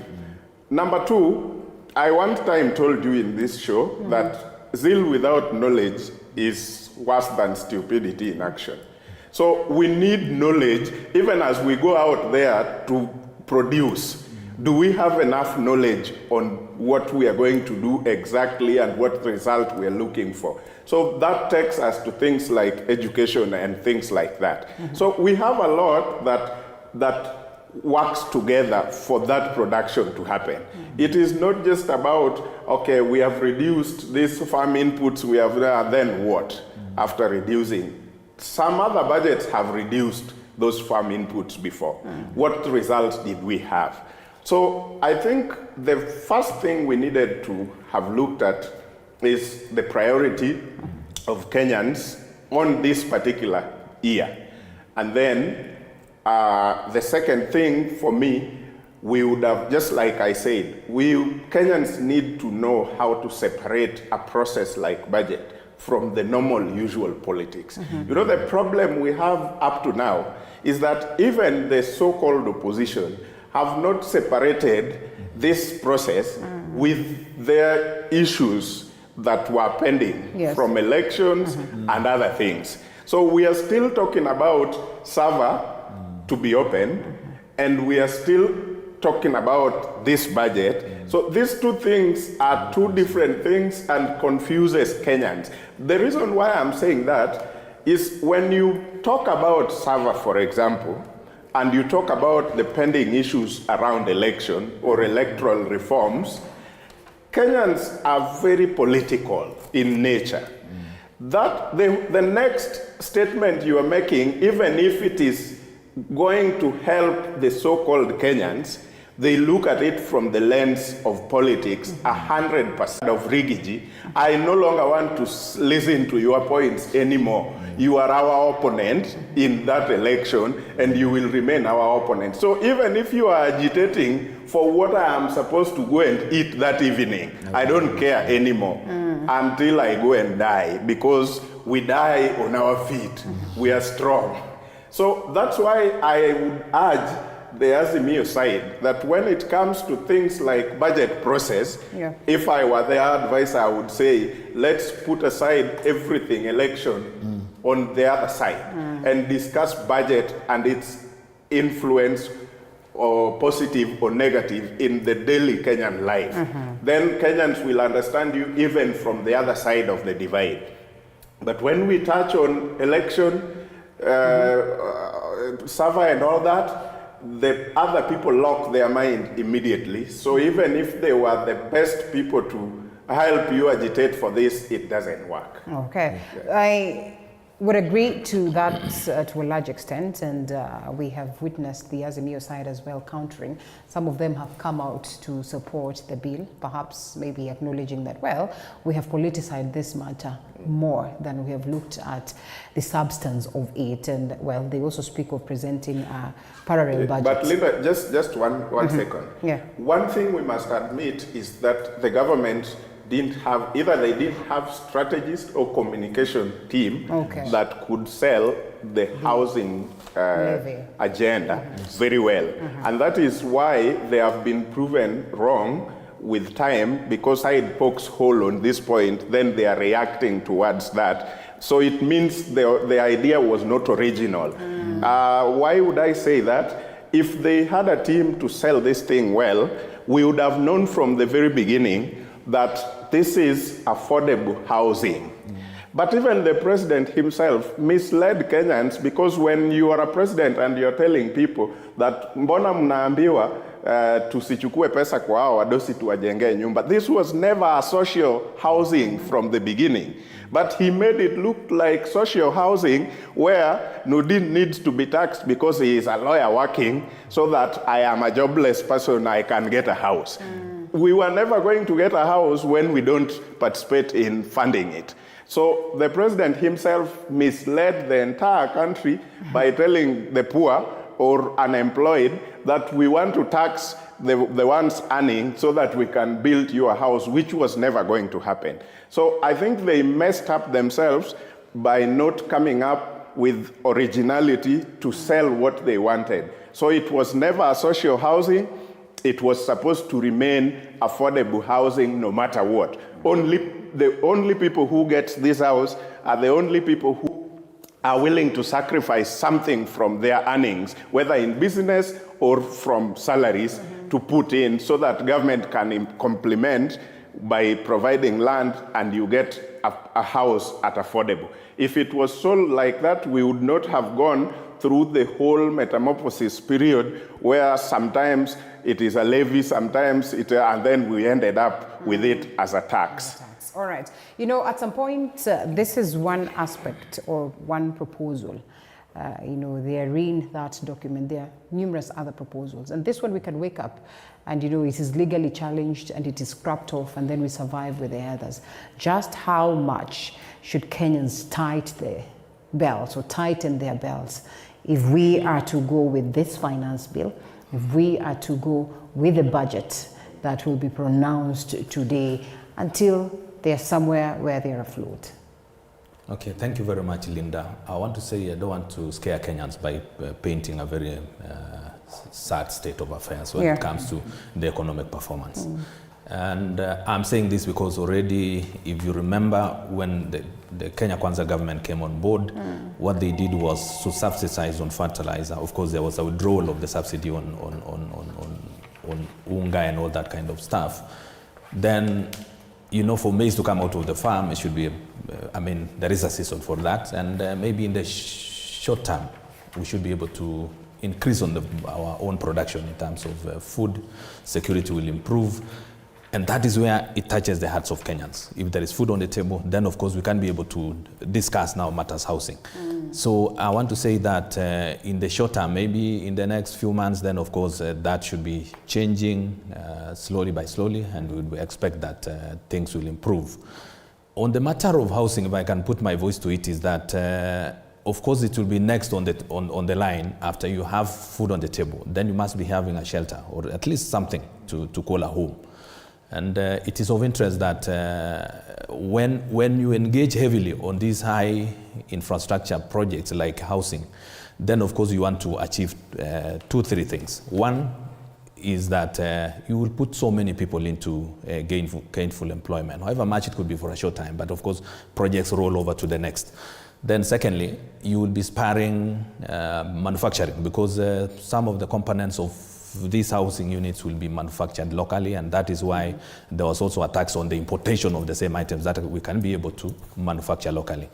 Then thirdly, once you have weeded out most of the young people who are heavily trained, highly trained, then of course you'll be enhancing the national security. It is a security matter. If you let people who are idle to be on the loose, then of course I and you will not be secure. So those are some of the things that from where I sit, these are some of the things that needs to be considered when some of the decisions are made. There has to be some tightening of the belt. There has to be some moment where... Some element of it. At takeoff point, of course, because your disposable income will change, then of course that element has to be there. In comparison to the global economic prospects, and I'm told that we have to take a quick short break. Allow us to take that short break, and then we come back and understand, well, in all this is being done locally, but has it considered the local or the global prospect of the economy, and just how do we match to that after this break? Thank you.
High Court, as well as CPA Francis Langat, SPAC member, and lastly, the chairperson, VIO Society, Meshach Odede. Let's come back to you, CPA, briefly before we listen to the other gentlemen on the question of how we are aligning ourselves to the global economic prospects. Because reality is this. We have also heard the president and the government say that, well, we're in this position first because of the mismanagement of funds in the previous government, but largely also because it's a global problem. You know, the Ukraine war, COVID-19, and numerous other cases, inflation and all that.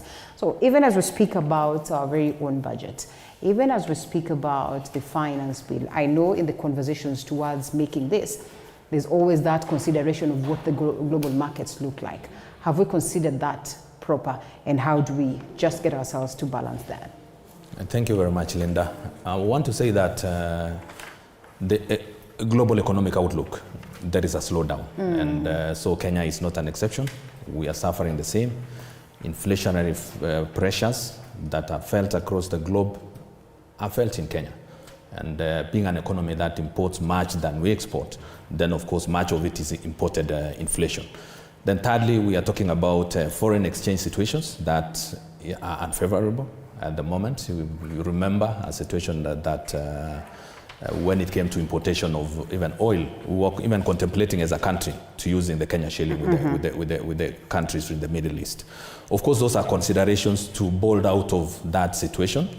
So we are saying, being part of the global economy, then of course we must align accordingly and do our own strategies to ensure that we are able to deal with that situation in a manner that fits the Kenyan situation. Of course, there is no one bullet solution to all these problems that various countries are facing. Of course, most situations are unique to each and every economy. Yes. All right, so here you go.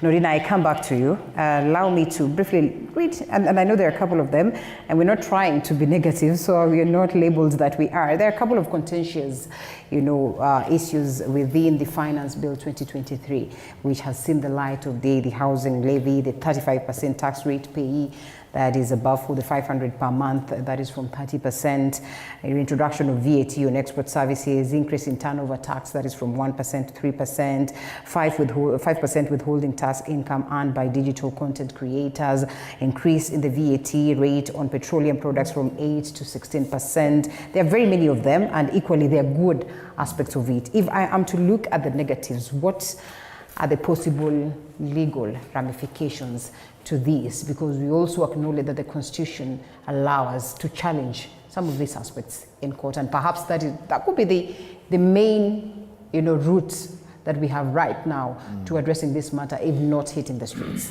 Well, the beauty about it is that anyone that decides to go to court and challenges this, any of the sections that they feel are unconstitutional, you can seek to have them declared null and void. It's as simple as that. Because, and I believe Okiya Omtata's petition is against 9 or 10 sections of the finance bill. But now I think the ones that he has, maybe some of them might be affected courtesy of the amendments, because he filed way before the amendments were made. So I believe the fact that anyone that feels a section is unconstitutional, like for example the thing on housing and everything else, it will find itself in court. Because after I heard Otindo Molo yesterday speak, they said after this they can pass it, but they will meet them in court, and if the courts do their thing, he says their thing, I do not think that is, if the courts do their thing, they will meet these people in the streets. So at the end of the day, I believe it's not yet over, because we will have, there's one live petition in court, courtesy of Okiya. I'm sure either they might join him or might decide to file a separate petition, which might be, at the end of the day, they might be joined together. So we wait to see what the court will interpret from that, because at the end of the day, that is the reason why we have this constitutional court, so that we get to understand what, because see, the constitution is known as a ground law. So any act that is inconsistent with the constitution can be declared null and void at the end of the day. So we hope that they come up with a strong case so that people can actually interrogate it, because I believe we have, after the BBI, Kenyans are alive to the fact that anything that you feel infringes on your rights, you can actually go to court. Before it was the same, but now I think there's a wider majority who believe if things are pushed, this thing, upende usipende, whether you like it or not, I can still go to court and get redress from court. So I intend to see whatever they file in court, and I hope they succeed in whatever is unconstitutional, because there are things, like I told the housing, the things that are unconstitutional, and we really, because we want interpretation of the court. The problem is that those in office fail to understand that we're in a new dispensation. This constitution is now 13 years since promulgation. At the end of the day, anything you do must be in line with the constitution. And there are no shortcuts. The beauty about the constitution, there's no shortcut. In as much as you try to take a corner, you end up finding a barrier.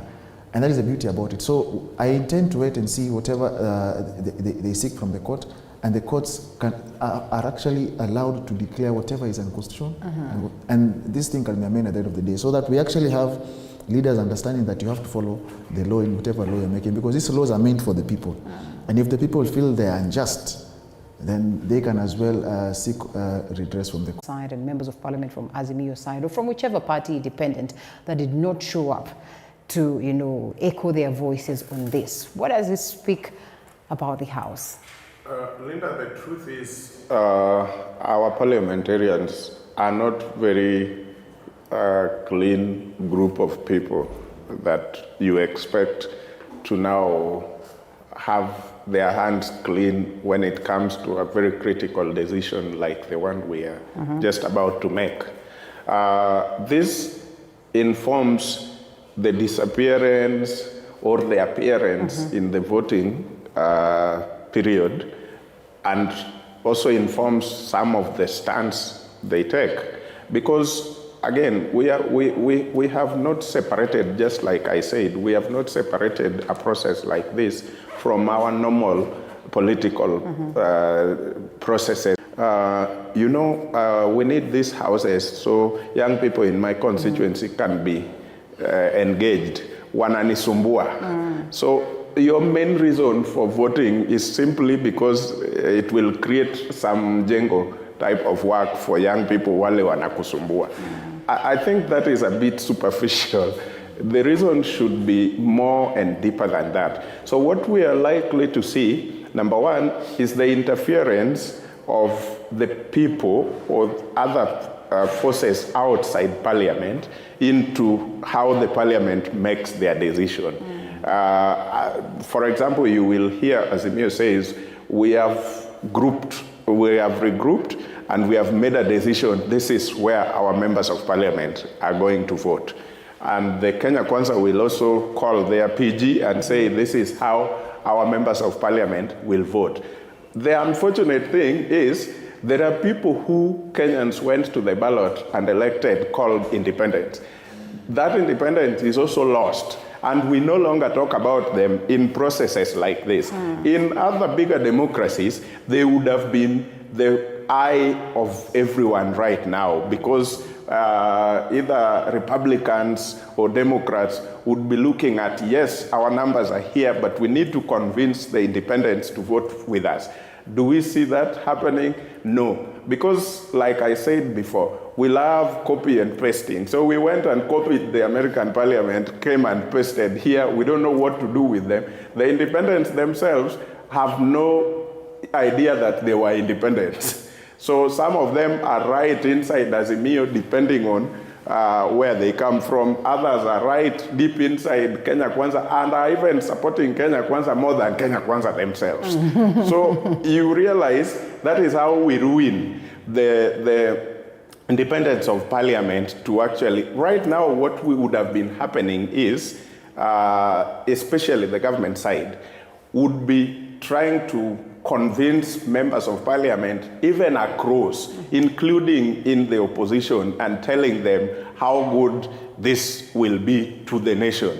But what we are realizing is the government is not even trying to convince. What the government is doing is making sure that none of the people who are elected under Kenya Kwanza is saying anything against this. That is the only thing. But to me, that is not convincing. Convincing means reasoning on those chapters and looking at, if you say, for example, we have zero-rated helicopters, importation or the spare parts, how many jobs are supposed to be created by that? Because the argument is those repairs and all that went to Ethiopia when we had put a tax on them. But how many jobs is that contributing to the country and the income it is generating vis-a-vis the other things that probably would have been zero-rated. So those are not the kind of conversations we are having. So what we are looking at in terms of voting, we are simply going to have parliament captured by Kenya Kwanza, especially the executive, and on the other side also captured by the leadership of the political party. So in parliament we are going to see political parties fighting to show Kenyans that we have defeated the other side, or that other side have defeated this side. So we are not going to see Kenyans in the middle of that decision, that I am making this decision to prosper the common mwananchi, mama mboga and boda boda out there.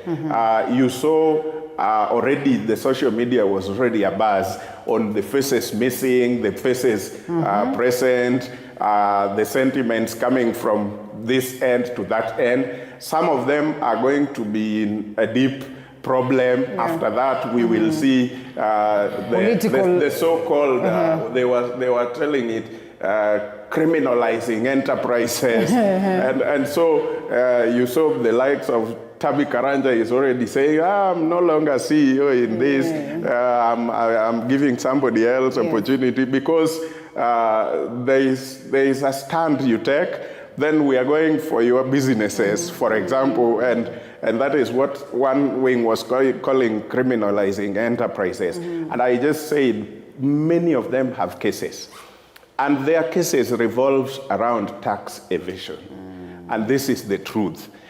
Somebody with the 200 million that KRA is supposed to have as the tax will not say no to this bill, because they have to, and that is why the voting has to happen in the camera, so that the leadership of Azimio can say, Nurdin, you're no longer with us. You voted yes. And the leadership of Kenya Kwanza, the president will say, Nurdin, you are not with us. You voted no.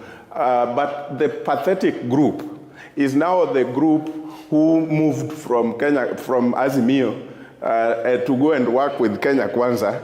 Now their so-called ground says X, but they are on the other side making some friendship in the name of tumeenda kutafuta maendeleo. So I am keen to watch how they are going to vote, because if you vote no, you have betrayed the new friendship you just made the other day. And if you vote yes, you have also completely confirmed to the people, because the argument with them was, I have not left ODM, I have not left Azimio, I am just going to get development for my people. So if you go ahead and your people are now saying this this bill is punitive on us. So if you go ahead and say yes, you have also lost the people you are going to look for maendeleo for. But if you vote no, you have betrayed our new friendship. I thought you were my friend. So I am keen to check on those particular groups. And it's a conversation that is here. Before we come to you, I'm glad that you bring the aspect of the vote. And there's a gentleman here who says, a critical, crucial, important bill like this should be extremely difficult to pass.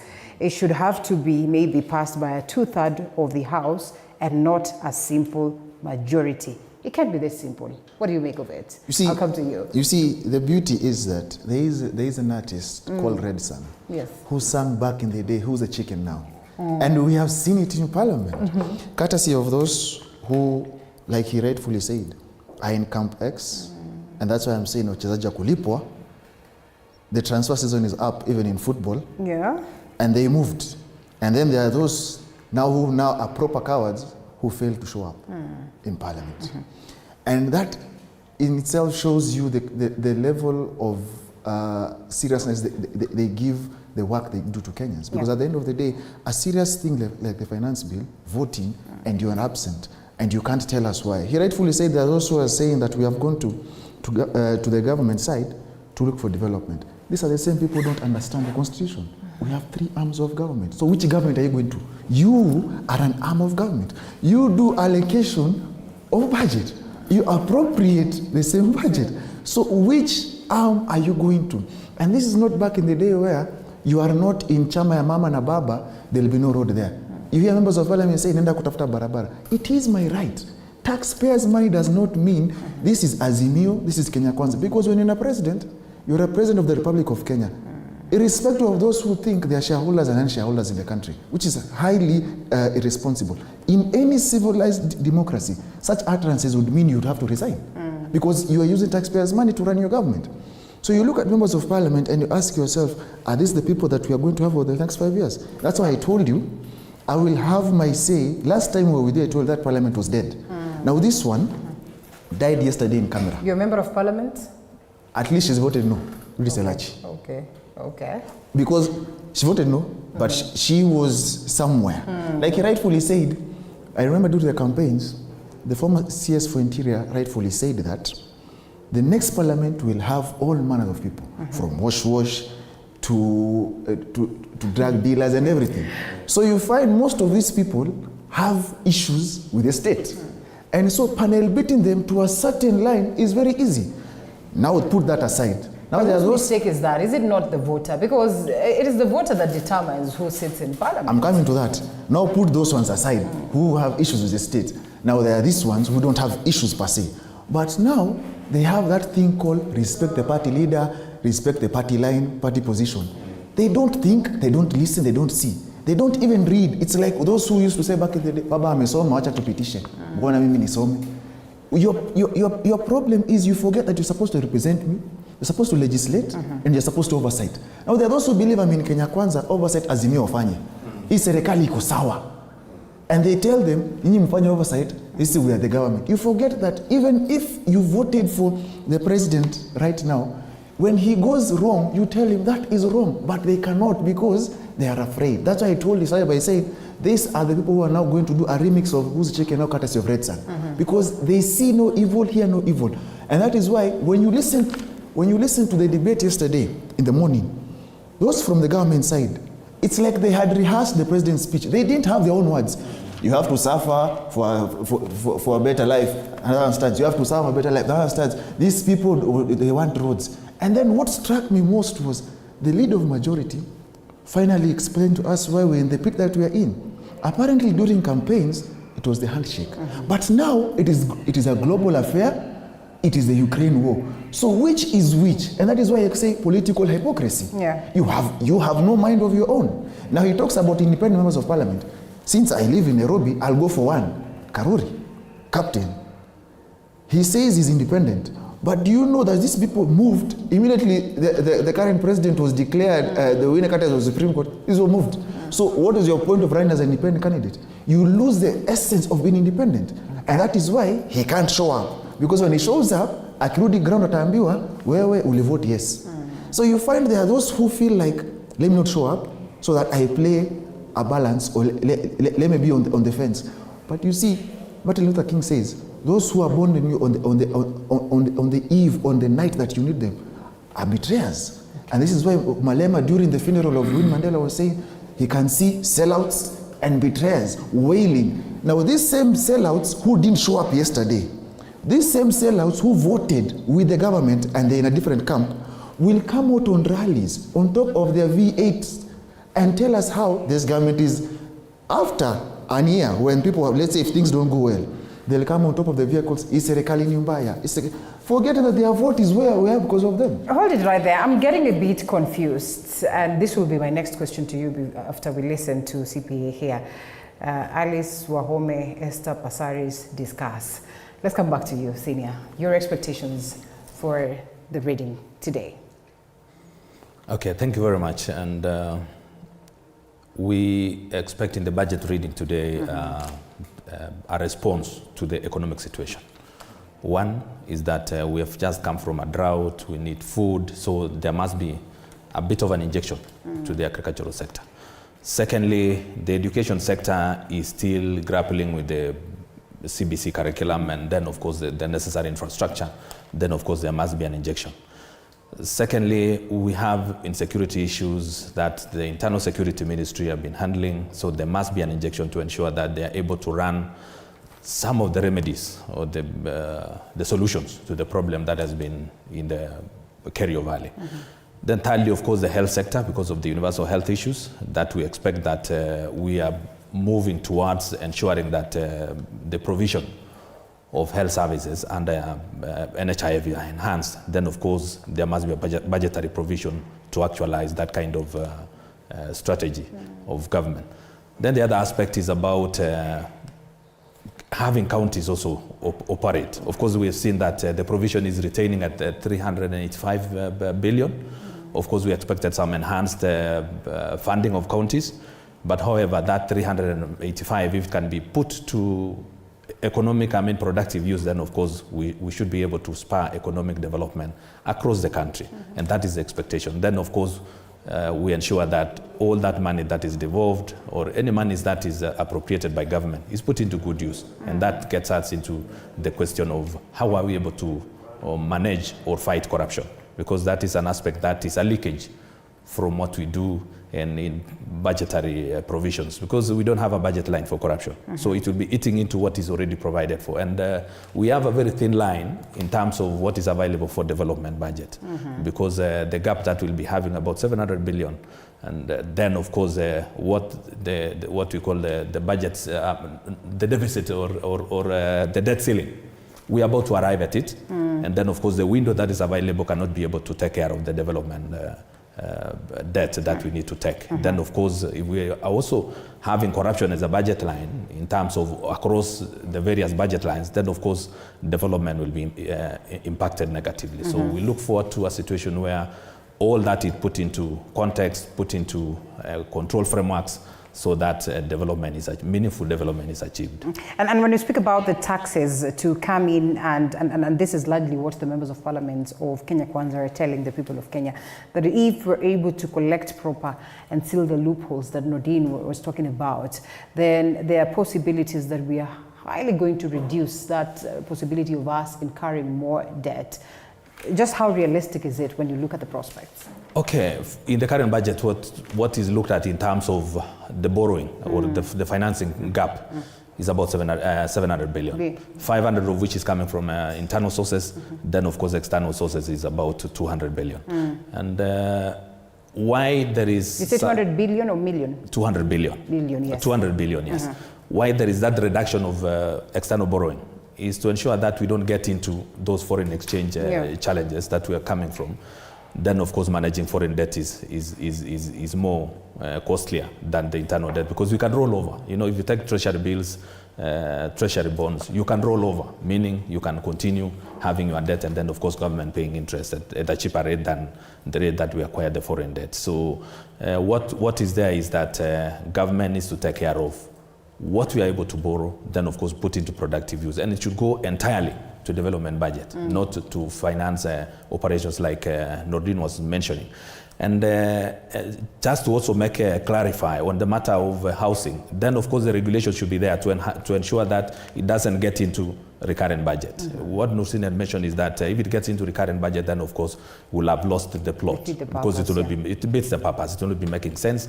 Then, of course, we are saying proper regulations, very stringent control measures to ensure that all this money is put into productive use towards what is intended for. Okay. Yes. Well, as you also tell us your expectations, is it for or off the budget, or perhaps what it is that will be declared by the CS Treasury Ndungu?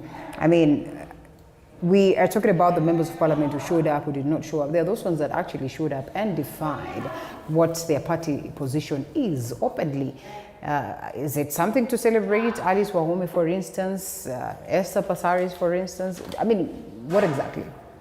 Okay.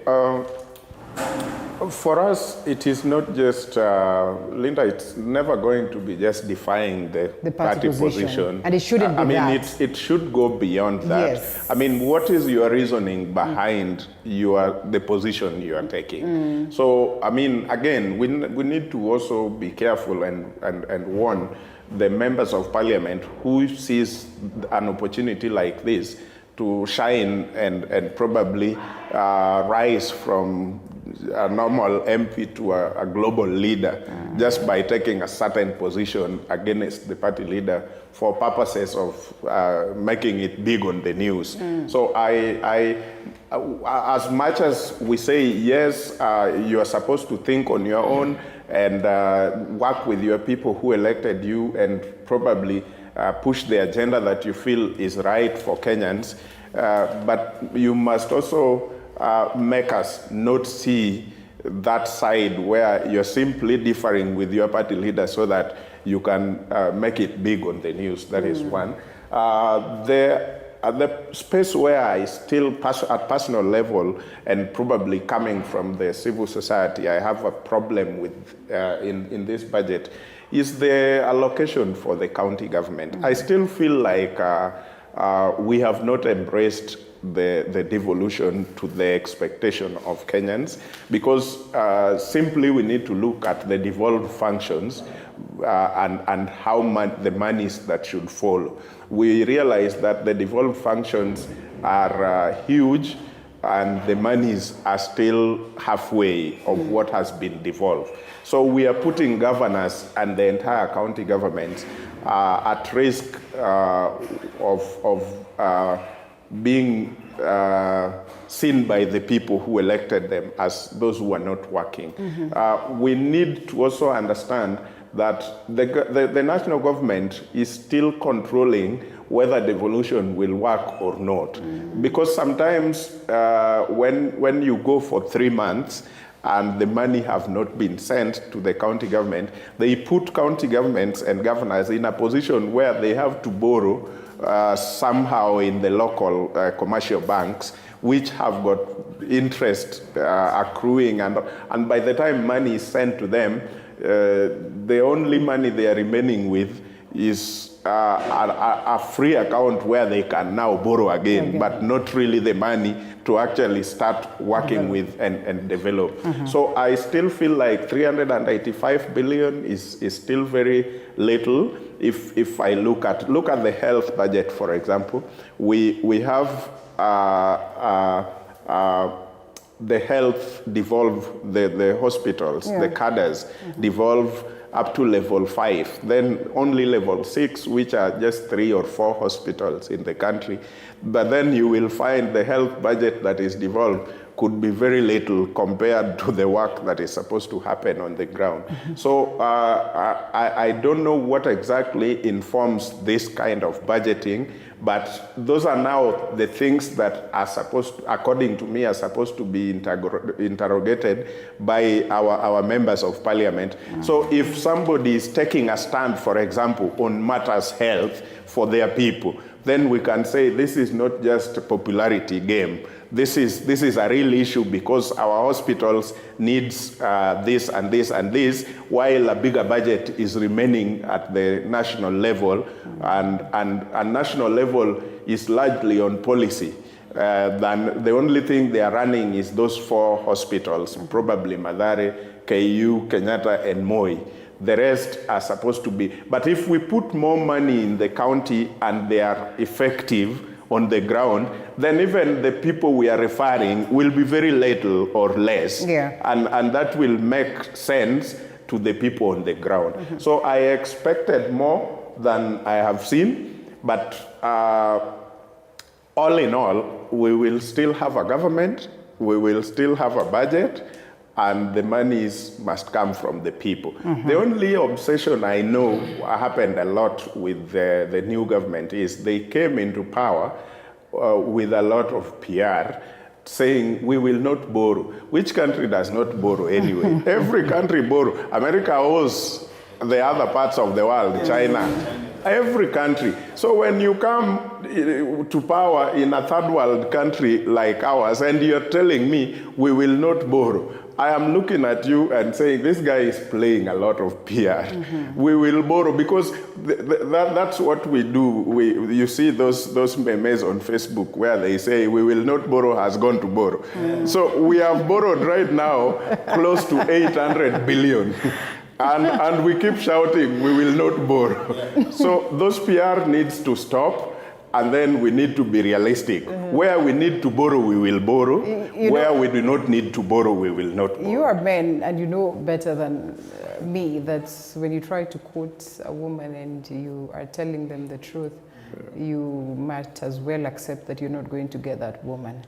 So we will not borrow is just in order to play here, you know. I think this is why say unasema uongo, unasema ukweli, unachanganya. But now the problem is ukichanganya, umechanganya wa Kenya at the end of the day. You know. And you see, on that issue of the national debt, we have to have a conversation as a country. Yeah. Because Okiya Omtatah is in court saying we have overpaid. Now, we have another discussion where we are being told we borrowed. Parliament allowed allocation X, yes, which was borrowed.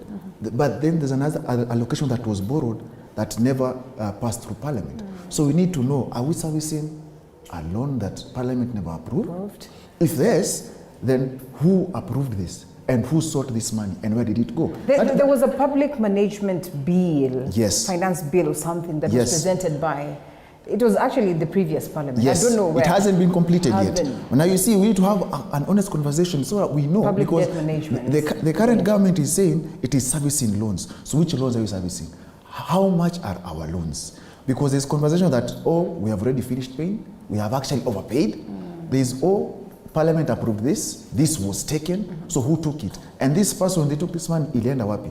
Now, if they misappropriated those funds, then it is an illegality. What do they own, these people? Can we use them to pay that loan? Now, he talked something, before I forget, something about devolution. Now, the sad reality that we're talking about state, you know, they told us they'll come state capture inquiry, all those things. This Parliament is captured already. I'll give you an example. This figure that you're seeing here, 385.4 billion for county governments, was appropriated in the National Assembly.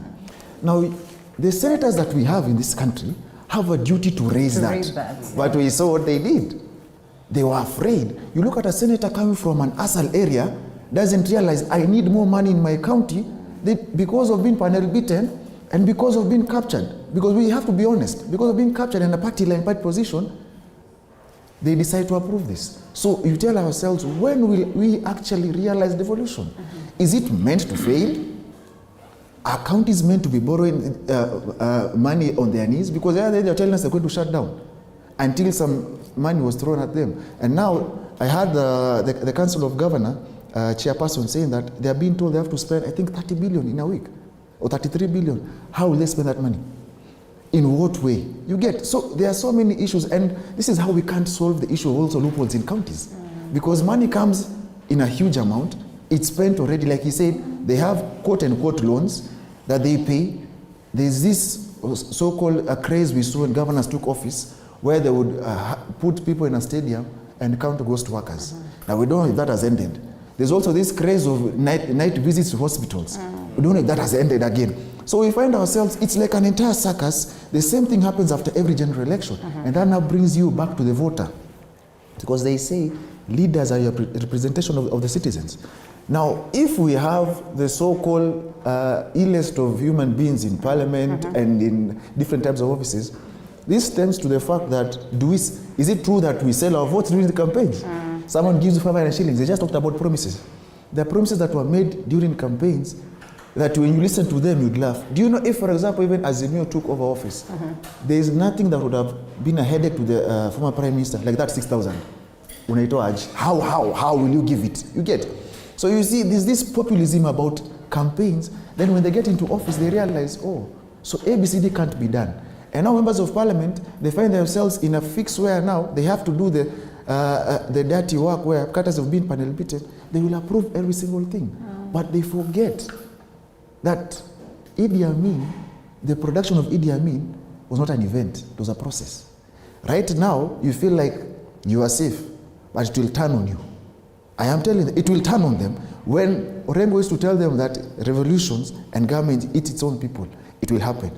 Because I don't even understand why, if, for example, we just talked about Pasaris and Wamushomba. I don't understand why Wamushomba having a different view from those in KK is a problem. For a whole deputy president to single her out and say everybody here is voting yes, ni mtu moja tu, na tuta deal na hiyo. What is deal? Yesterday I heard her say she's ready to lose her seat. Lose over what? If she says she carried out public participation, and that is the mood of Githunguri, whatever someone Dagoretti thinks is none of her business. Because she is a member of parliament for Githunguri. Whatever KK thinks and whatever her people think is totally different. Because how is she meant to do oversight, in quotes, if she's meant to always side with the government? It doesn't make sense. And that is why we are praying, but we have already lost hope. We don't have a parliament. Now we have 81 soldiers. I saw Sifuna call them patriots. Those are just soldiers now. Just because they say no, and now, then you think they are good enough. And you know we have 4 years. So the number is 81. There's a high possibility of it getting to 40 or 20. Because you can't get none. Because like you rightfully said, we do have clout chasers who love clout. You know, mimi nilisimama against president, you know? So we find ourselves in a situation, yes, there are things, yes, you oppose, but what is your reason? If your reason is people-centric, by all means, we'll put a red carpet for you. But if you're cloud chasing because you want to come up to the national, you know, there's this obsession, I have to join the national politics. So how do I do it? Antagonize the government of the day. And that is how some of these people did during the former administration. And that is why they used to tell us, oh, wanapandisha taxes, wanapandisha mafuta, hii hakuna mambo na Ukraine, hii ni handshake. But now the reversing here is on. It is Ukraine. Oh, it is COVID. Where do we draw the line as citizens where we say you're a hypocrite, you're a liar? Wow. Because now they're different. You know, you just talked about memes. And we have had the current government quote Twitter not once, not twice. The former president left Twitter. It was too hot to handle. Now, I don't know whether this other one will. Because as things are going, with every new day, he has a new name. It started with Zakayo. Are we going to mention those names here, really? All those names are coming. Because as things happen, because you see, the Kenyans of today are very, there's a word we use called woke. And they smell bullshit from afar. They say this is a lie or story ajaba. Because then that is what they're calling this housing thing. Because at the end of the day, there is no single way something will camouflage from point A, B, C, D. And different players in government, when they speak on different tones and different lines. I hear you, Nordin. Let us not go to levels where, the time you mentioned, tajikuta nikisema disclaimer hapa karibu mara 10, you know. So here we are, Sidia, as you close it for us, there must have been a comparison. The reason why today we say that this is the most expensive budget that we've ever had as a country, ever in history, is because we have played the aspect of comparison. I just want you to paint a picture of 2022-2023 budget and 2023-2024 budget estimates as we have them today. Mostly the estimates will end up being the actual thing that will be presented in Parliament as we close. Thank you very much. And I want to say that a big budget, after all, is not a bad thing. It's about economic development. It's about economic milestones. What are the things that we want to achieve? So looking back, you know, the mantra then was about the Big Four agenda. And it was about housing, affordable housing, manufacturing, food security. And you see, we have also brought forward, this housing thing has been outstanding. And of course, it will be a major game changer once it is done correctly. So looking at the budget that was there then, which is a variance of about 300 billion, an increase of 300 billion. Much of it is coming from the revenue side. You know, the finance bill, the current finance bill was seeking, you know, when it started, to raise about 211 billion shillings into the ordinary revenues of government. And what we have achieved in terms of projection or estimate is that we anticipate to collect about 2.5 trillion of revenue, and of which 2.2 trillion will be coming from ordinary revenue. 300 billion will be coming from what we call ministerial appropriation in aid. And that increment, which is an injection of revenue from the revenue side, is what we are trying now to apply to the various budget lines. So the change only would be a movement within the budget lines. And we are seeing that education has always been the biggest consumer of our budget because of the nature of our education. You're talking about hundreds of thousands of teachers who need to be paid, infrastructural development, support to schools. So that still will be going on. However, the current rates of monies that are appropriated per student to schools of 22,000 and a few hundreds on top is still, it has been running from 2018. So it is static, it has not changed. But what we expect to change is payment to teachers, because there is a move to increase the number of teachers. We were promised about 100,000 for Kenya Kwanza. They did 30,000.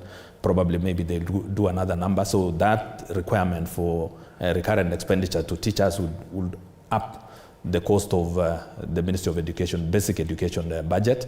Then, of course, if we look at infrastructural development, there are a lot of what we call the stalled projects. Of course, is a mismatch between the cash flows and, of course, the movements of the project towards completion. So that requires a bit of injection. Otherwise, then we would have a nasty outlook out there for projects that have stalled for government. It will not be a nice thing. So we expect the government to put in place monies to ensure that those projects are completed before starting new ones. The other aspect that we need to look at is security issues are critical for all of us. For you to arrive in office or to these studios in the morning, then of course out there must be secure. Yeah. So we must fund the police force. And from what we have seen is that the police force for once has gotten 5 times their allocation, up to about 100 billion. That is good enough if it is to secure each and every one of the Kenyans. Of course, there is a ratio, the requirement of the number of police forces per population. Then, of course, that also is another matter. But of course, equipping is another issue. Then the other aspect that we look at is putting food on the table. We need to really look into what are the matters relating to agriculture.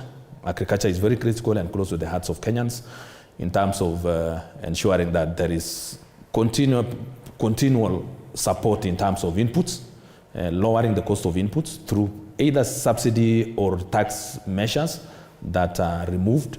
And most of them, we look at it from a technical perspective, is to have them zero rated but not exempted, because those are two different, the cost elements will be different when we look at it from that perspective. And we expect that most of the agricultural inputs should be zero rated, so that those players who are in the manufacturing sector are able to recoup what you call the input costs or the input charges in relation to VAT.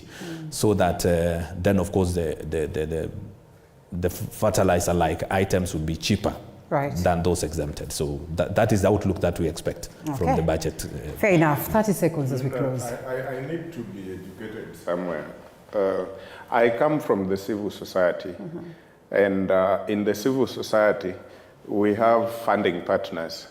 And funding partners will always agree with you that we are giving you this amount as per your request for a certain project. And they usually cap and say 15% or 17% for recurrent expenditure, that is operational budget and everything else, administrative cost. But in government, we have 714 billion for development and twice as that for recurrent expenditure. Is it the way to go? For those people who are budget experts, needs to tell us, is that how Singapore grew? Is that how China grew? Where the recurrent expenditure is twice the development budget, because that's what we see right now, 1.4 trillion for recurrent expenditure and 714 billion for development.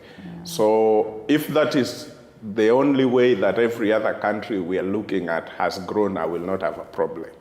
If that is not, then I will have a problem. Why don't we re-engineer and see how the development budget would be much bigger than the recurrent expenditure, and say we are, or 50-50, for example, we can try 50-50 and say, this is it. Should that tell that we have a bloated workforce or something? Maybe, because we need to actually check, like Nurdin said, for example, county government, this governor is coming in with all the PRs, lining people. What they are doing is simply fish out all the ghost workers to replace with his. It's not like fishing out, and because up to now, how many of them have gone out? Why is nothing reducing, even in those county budgets, in terms of recurrent expenditure? If you fished out 1,000 people, we should see a reduced budget in terms of recurrent expenditure. But we are not seeing that from any county. So that's why I am looking at it and I am saying I agree I should be educated because I might be missing something that is very important. And lots of Kenyans will tell you they really need to sit down and be educated and educated proper. Sum it up for us. I do believe that, like I rightfully said when you started, there is no single citizen that would want a government to fail, because when the government fails, we all fail. Now, and those in office need to understand that not everyone that says ABCD is wrong means they are against you. Because like he said, we need to stop seeing everything from the lens of Azimio Kenya Kwanza. We are Kenyans, so that even if you voted for a government and you're a citizen and your same government is pushing punitive things, you have a right to say no. Because you know they say only a fool doesn't change his mind. The fact that you voted for someone, even let me move down to an MP that is not doing what he or she promised to do, you have a right to change your mind. That is why the Constitution allows the right to recall. You can recall someone who you see as a joker at the end of the day. So for me, I will just say we need to see each other as Kenyans and move away from this politicization of allowing leaders to put you in a cocoon of Kenya Kwanza and Azimio, so that when something is wrong, they switch you into a political mode. And that is why he said the government is struggling in communication, because their communication is still political based. It's not on development, it's not on policy. It's still attacking the other camp. It's still action, reaction. They act, you react. And you cannot run a government that way, because it will mean then we are politicizing the entire 5 years. We are still on the Azimio and KK. Remember, Azimio have no role to play. All they need to do is keep doing what they are doing. And 5 years, once they elapse, pick your manifesto, go for a rally and ask, ABCD iko? Apana. EFGH apana. Now, you now have the egg on your face, because you spent your entire time targeting whatever they are saying. And that is why we saw, and I'll go back, that is why we saw the PS Hinga struggling to answer questions, because they weren't ready to, they were not ready, they were not prepared. They picked something like they were saying in Parliament. This thing was also in Azimio. So it means they picked from Azimio. Research more about it. It was a continuation of the former government. You don't need to change everything the former government was, even if you don't like it, because it was housing. Huh? Now you want to change everything to look like it's a new invention.